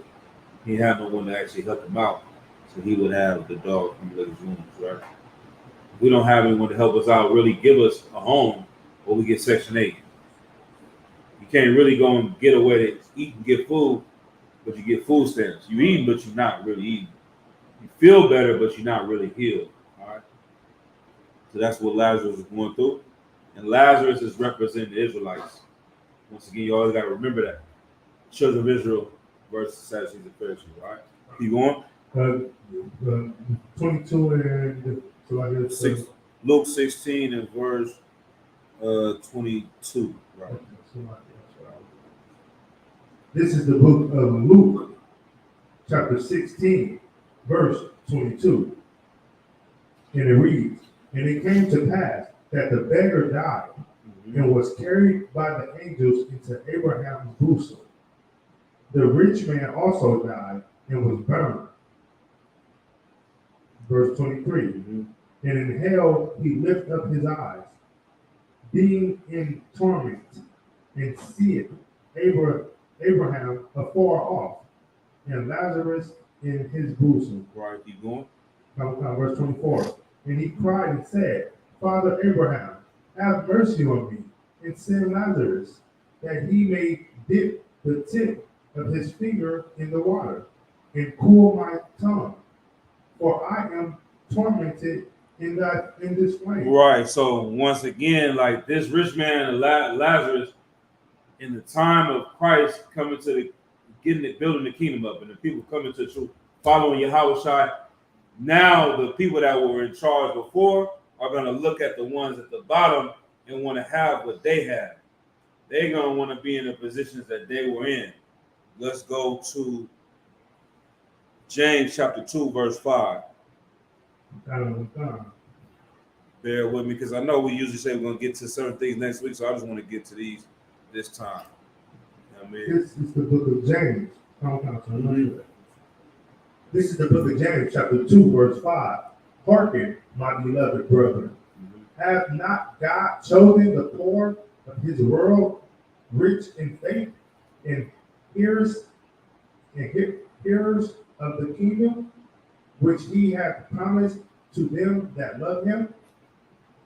Verse 6. Right. But ye, let me get there with you. Let's see. Turn it back. Go read it one more time. This is the book of James, chapter 2, verse 5. Hearken, my beloved brethren, have not God chosen the poor of this world? The Lord has chosen the poor of this world. The brothers at the bottom, and that's who was in the parable. Lazarus was the poor man. He's chosen the poor, the children of Israel, that was at the bottom. Keep going. Rich in faith. That's what they had that was valuable. It's their faith in the Lord. It wasn't the money they had. Keep going. And heirs of the kingdom, which he had promised to them that love him. Right, and that's the heirs of the kingdom. That's when it's talking about Abraham, Abraham's bosom. We're going to get into that as well, talking about how Abraham is applied in this analogy, right? But all of this, like I said, the purpose is to show you when we get back to Luke, is that this hell is the condition that the brothers were in. And this parable right here is explaining us getting into the kingdom and who it's for and how it's going to be. All right, keep going. Verse 6. But ye have despised the poor. The rich man despised the poor. The people in purple despise the poor. Keep going. Do not rich man oppress you? Keep going. And draw you before the judgment seat? Right, it's the rich man that oppress them brothers. That's the rich man that was oppressing Lazarus. But then once he saw Lazarus get into a different position, he started asking Lazarus for help. He wanted to get assistance from him. He wanted to get a little bit of mercy, even though he didn't care about Lazarus every time he was begging at him for just a crumb off of his table. But now that things have changed and you see in the Israelites, the righteous ones getting in power, you want to get a little bit of what they got. And let's see, let's go to Romans 6:6. This is the book of Romans, chapter 6, verse 6. Knowing this, that our old man is crucified with him, that the body of sin might be destroyed, that henceforth we should not serve sin. Right, like this is all. Keep going. Verse 7. For he that is dead is freed from sin. Verse 8. Now, if we be dead with Christ, we believe that we shall also live with him. Keep going. Verse 9. Knowing that Christ being raised from the dead, died no more. Death hath no more dominion over him. Verse 10. For in that he died unto sin once, but in that he lived unto God. Right. So, what is the reason why this precept applies to what's going on with Lazarus and in the heaven and hell? Just to give a quick breakdown on it, is saying that the death and life are examples in the Lazarus. Him dying and going into heaven, and then the rich man from hell seeing him up there is not literal. It's talking about this spiritual death and us coming to life, coming into the truth and having that knowledge. You know what I mean? And being new. And that's what it's saying. Like for in that he died, verse 10, for in that he died unto sin once, but in that he liveth unto the Most High. We know that life is, the breath of life comes from us obeying the law, statutes, and commandments. That's what Adam was given. Like I said, these are a little bit, more meat scriptures, but I wanted the brothers to have these in their precepts so we can go over it, or if brothers have any more questions on another day, just hit me back on this. Let's go to Matthew 8 and 11. I got 3 more. This is the book of Matthew, chapter 8, verse 11. And I say unto you that many shall come from the east and the west, and shall sit down with Abraham and Isaac and Jacob in the kingdom of heaven. Right. So why is it saying Abraham, Isaac, and Jacob? The Christian, once again, they want to make it seem like this is just in heaven and you just with all the old, famous dead people that ever existed. You up there, Earth the Kid. I don't know, is Earth the Kid still alive? You know what I mean? But you just up there with all the greats, Louis Armstrong. Why is it just only Abraham, Isaac, and Jacob? It's talking about the God of the covenant that he had with Abraham, Isaac, and Jacob. And this is representative of the people, the children of Israel. He didn't say Jonah. He didn't say Isaiah, Elijah, Jeremiah. He said specific Abraham, Isaac, and Jacob. It's talking about the people of the kingdom. And that they will sit down with Abraham, Isaac, and Jacob in the kingdom of heaven. You know what I mean? But keep going. Verse 12. But the children of the kingdom shall be cast out into outer darkness. There shall be weeping and gnashing of teeth. Right. So those are the Sadducees and Pharisees. Pharisees again. Thus, the men in purple, the ones that were the children of the kingdom. They're the ones that were supposed to be knowing the Bible, knowing the truth, and teaching the truth. They're getting cast out and they're getting pushed out because of them being false leaders, false prophets. All right. Let's go to Acts chapter 19. What is that? We go okay. Acts chapter 19, verse 13. We got one more after this. This is the book of Acts, chapter 19, verse 13. Mm-hmm. Then certain of the vagabond Jews, exorcists, Yep. took upon them to call over them which had evil spirits the name of the Lord Jesus, saying, we adjure you by Jesus whom Paul preacheth. Right. So then the reason why tying this in is this is the same thing when the rich man asked Lazarus to dip his finger in the water. He wants what Lazarus has right now. He was the one that was in a better position. Now he's begging Lazarus to get some of what he had. This is what happened in the New Testament. The men that were trying to stop Yahushua, go against his disciples, now they're coming, being vagabond Jews, exorcists, trying to use the name of Yahushua to do their job. They're trying to get a piece of what these men had. You know what I mean? Because they had been casted out because they were not really doing their job. You know what I mean? So now they coming and saying, well, how did y'all brothers do that? How did that go down? Like T.D. Jakes will trying to figure out how to get to Acuña, Mexico. You know what I mean? Or trying to get a breakdown from General Muhammad and see, well, how did you help that brother get off of drugs? You know what I mean? I got people in my church. You don't want to join the UPK. You don't want to be a part of us. You want to go and do the things that we do. You want to start saying the same things that we say. Like when we went to that Christian church. You remember that Tazapah in Oakland? And we went to that little function. They was barbecuing outside, had pork ribs on the grill. But the dude on the mic is talking like he won West. The dude in the Christian church, his whole breakdowns was everything we said. You know what I mean? That God was a man of war. Jesus was black. You know what I'm saying? That the black people are Israelites. He was saying everything. I'm like, this sounds like Commander Johanna at Black Watch. And you could tell he just took notes from watching the UPK. But went up there, but then after that, everyone eating pork, everyone doing this, everyone doing that. Go ahead. They got lineups, shaved faces, all of that. They want some of what we got because they losing their congregation to the truth. Right. But they don't want to come into the truth. That's what these vagabond Jews were doing. Yeah, just Yeah, like man. the purple cats. They don't want to feed the homeless, but all of a sudden they want to call themselves a general. Right. Right. And if I may, I don't know if you remember the detail. What was the color of that building in Oakland?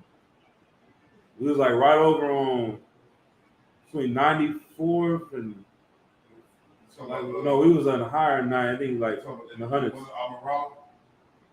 What was it? When they worship Amaral? I'm in Rock. Yeah, when they worship Amaral. Nah. We went. Nah, I don't know about that one. We went. It was like me, you, Yawasa. I think everybody. Not the Zab. It was a church outside. It was barbecuing. It was in East Oakland, right on International. The color of the church was purple though. The color of the church was purple though. The whole theme of the church was purple. But they had somebody out there speaking, but he was telling people that we was Israelites, but he wasn't trying to be an Israelite. He wasn't trying to be the truth. You know what I mean? But Salaki. All right, but this is what's going on in Acts. That these men weren't trying to come into the truth, but they were trying to use the name of Yahweh. Drop that. Let's go to Acts chapter 8, verse 18. This is another time. He did the same thing. This is the book of Acts, chapter 8, verse 18. Mm-hmm.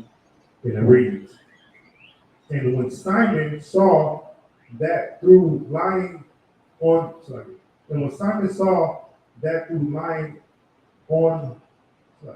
Lane. thank you, sir. And when Simon saw that through laying on of the apostles' hands, the Holy Ghost was given, he offered them money. He did what? He offered them money. Keep going. Verse 19, saying, give me also this power, that on whomsoever I lay hands, he may receive the Holy Spirit. Right. So this dude, this cat Simon, he didn't want to get the truth. He just wanted to pay money and try to get some power from the prophets to do what they were doing. He didn't, you understand what I'm saying? Like, and that's what Lazarus, that's the real example of the rich man and Lazarus. He's saying, dip your finger in the water and let me get some. Because I see you in the bosom of Abraham. You gaining the kingdom. You building the kingdom. You in the truth. You teaching the truth. But he doesn't want to come with you. He just wants to get a piece of what you got. That's what that whole story was. And that's why he says he was in hell looking up. He was in a different condition now. Now he's losing his money, his opportunities, and now he wants some of what we got in the truth. So you're going to see a lot of Christian pastors come out and do things that are similar to the truth. You're going to see a lot of fake Israelite churches coming out. In the next 10 years, if Christ don't return, you're going to see people that shalom, Bash Israel, and they're going to be coming with a beard, and they're going to be acting like the fake Jewish people in Israel, but they're going to be reading the Bible like T.D. Jakes. It's going to be a mix of it because they see so many black people waking up to being Israelites, but they're going to still accept heathens, and they're going to still do things that are unlawful and try to mix the two. You know what I mean? Go ahead. Talk about. Right. And when I think of that, I think about how them purple cats, how they stood up for they went out there for Kyrie Irving. Right. You know what I'm saying? They like, just like that rich man wanted the power, they want that power just to share with rich people. You know what I'm saying? They want to save rich people. They want to save white people. I mean, it's like oppressors Right. and stuff. Right. You know what I'm saying? That's what they want the power for. They want the power for their own. Right. You know what I'm saying? They want to take that power and give it to the oppressors. That's right. All right. And if I may real quick, sir, that text reminded me of this, all these fake Israelite groups. And that explains how the IUIC became in existence. Mhm. They didn't want to be doing the work like the UPK do the work. Right, They wanted the piece of the glory. right, They wanted the power and bringing man in right. instead of actually doing the work and changing people's lives and bringing them to the Most High. Damn So, right. Damn right. That's it right there. That's what this cat was trying to do. He said read verse 18. He's like, we're gonna run through these next 3 verses on here and we done. You know what I mean? Let brothers go. I know it's getting late. But we're gonna close it out on this. Yep. And this is the book of Acts, chapter 8, verse 18. Right. And when Simon saw that through lying on, Uh-huh. and when Simon saw that through laying on of the apostles, am I saying that? Yeah, you're right. Yeah, laying on the apostles, so like your hands, that the Holy Spirit was given, he offered them money. Right. So you got to think about Nasty Nate. He coming to the truth. He's seeing them brothers organize thousands of brothers. They said they was having Hebrew Academy in Times Square, not in Times Square, but in Central Park. And it was hundreds of brothers, damn near thousands of brothers in the UPK in the 90s, before the internet, before all of this stuff was going around, social media, none of that. They was building a massive movement in the UPK. And Nate came in and saw this. He like, man, if I take this, I can go back and build up my own and move. You know what I mean? Now he wants to be a general. Now they trying to move how we move. You see what I'm saying? They hold little. We say Most High in Christ. They say Most High in Christ blessed. You know what I'm saying? We got troopers. They got, I forgot what they call their lower ranking men. But it's all the same thing that we do. They just took it and bastardized it. But that's what this person was trying to do. Keep going. Verse 19, Mhm. saying, give me also this power, that on whomsoever I lay hands, he may receive the Holy Spirit. Right. Verse 20. Verse 20, but Peter said unto him, thy money perish with thee, Mhm. because thou hast thought that the gifts of God may be purchased with money. Right. You think that you can just come in and buy this gift that the Most High has given us? The money's gonna die with you. You both gonna be destroyed. You thinking that's gonna help you? It's not. You thinking it's power that they're unstoppable because they have numbers. We can have all these numbers, 800 men march down the street in O Block. We can have 30 men attack the brothers in the UPK. There's only 4 of y'all in Kentucky. We thinking that since we have this money, this power, we are better than you. That means we are the truth. But that's not the case. The money gonna perish with you. Right. You're gonna be destroyed. The Lord's gonna destroy you because you think it's a game. You think it's something that you can just play with. You think you can outsmart the Lord, or you don't believe in the Lord, or whatever. Like, I don't know what they believe. Like I said, it's different. Who knows what each of them believe? Some of them might not believe in God at all. Some of them might be following Satan. Some of them might think they're doing the right thing. Right. You know what I mean? But whatever it is, the Lord is not with them. They're going to be destroyed with that money, with that whatever fake power they think they have. But those are good precepts that go into that Lazarus story and show you that hell that he was calling up from was not hell underneath the earth. The rich man was calling up from hell in the condition his life has changed into. Now he used to be a rich pastor, had all this stuff. Now his church is not getting no tithes money. He got to sell this. He got to do that. He got to scam in order to get some money. You know, a lot of these pastors going to jail for scamming now. That's what's going on in this thing. All right. So with that, go ahead, give a person salute for your other one. That's over the precinct officer. Your other one. All right, Tom Counselor, with that, that's the end of the class. We're going to do the courtesy salute to the brothers. Israel Mazda, which needs to stand. We're going to give one courtesy salute to the teacher. Man Israel Mazda, Shabbat, Mazda, Barak, Yahweh Shimei Shabarak Thumb. Yahweh Shimei Shabarak Thumb. That was Matah, Sar, which means to turn. Sisters, Mazda, if you can. it out. Men of Israel, we're going to give one courtesy salute to the sisters in the class and those that may be watching online.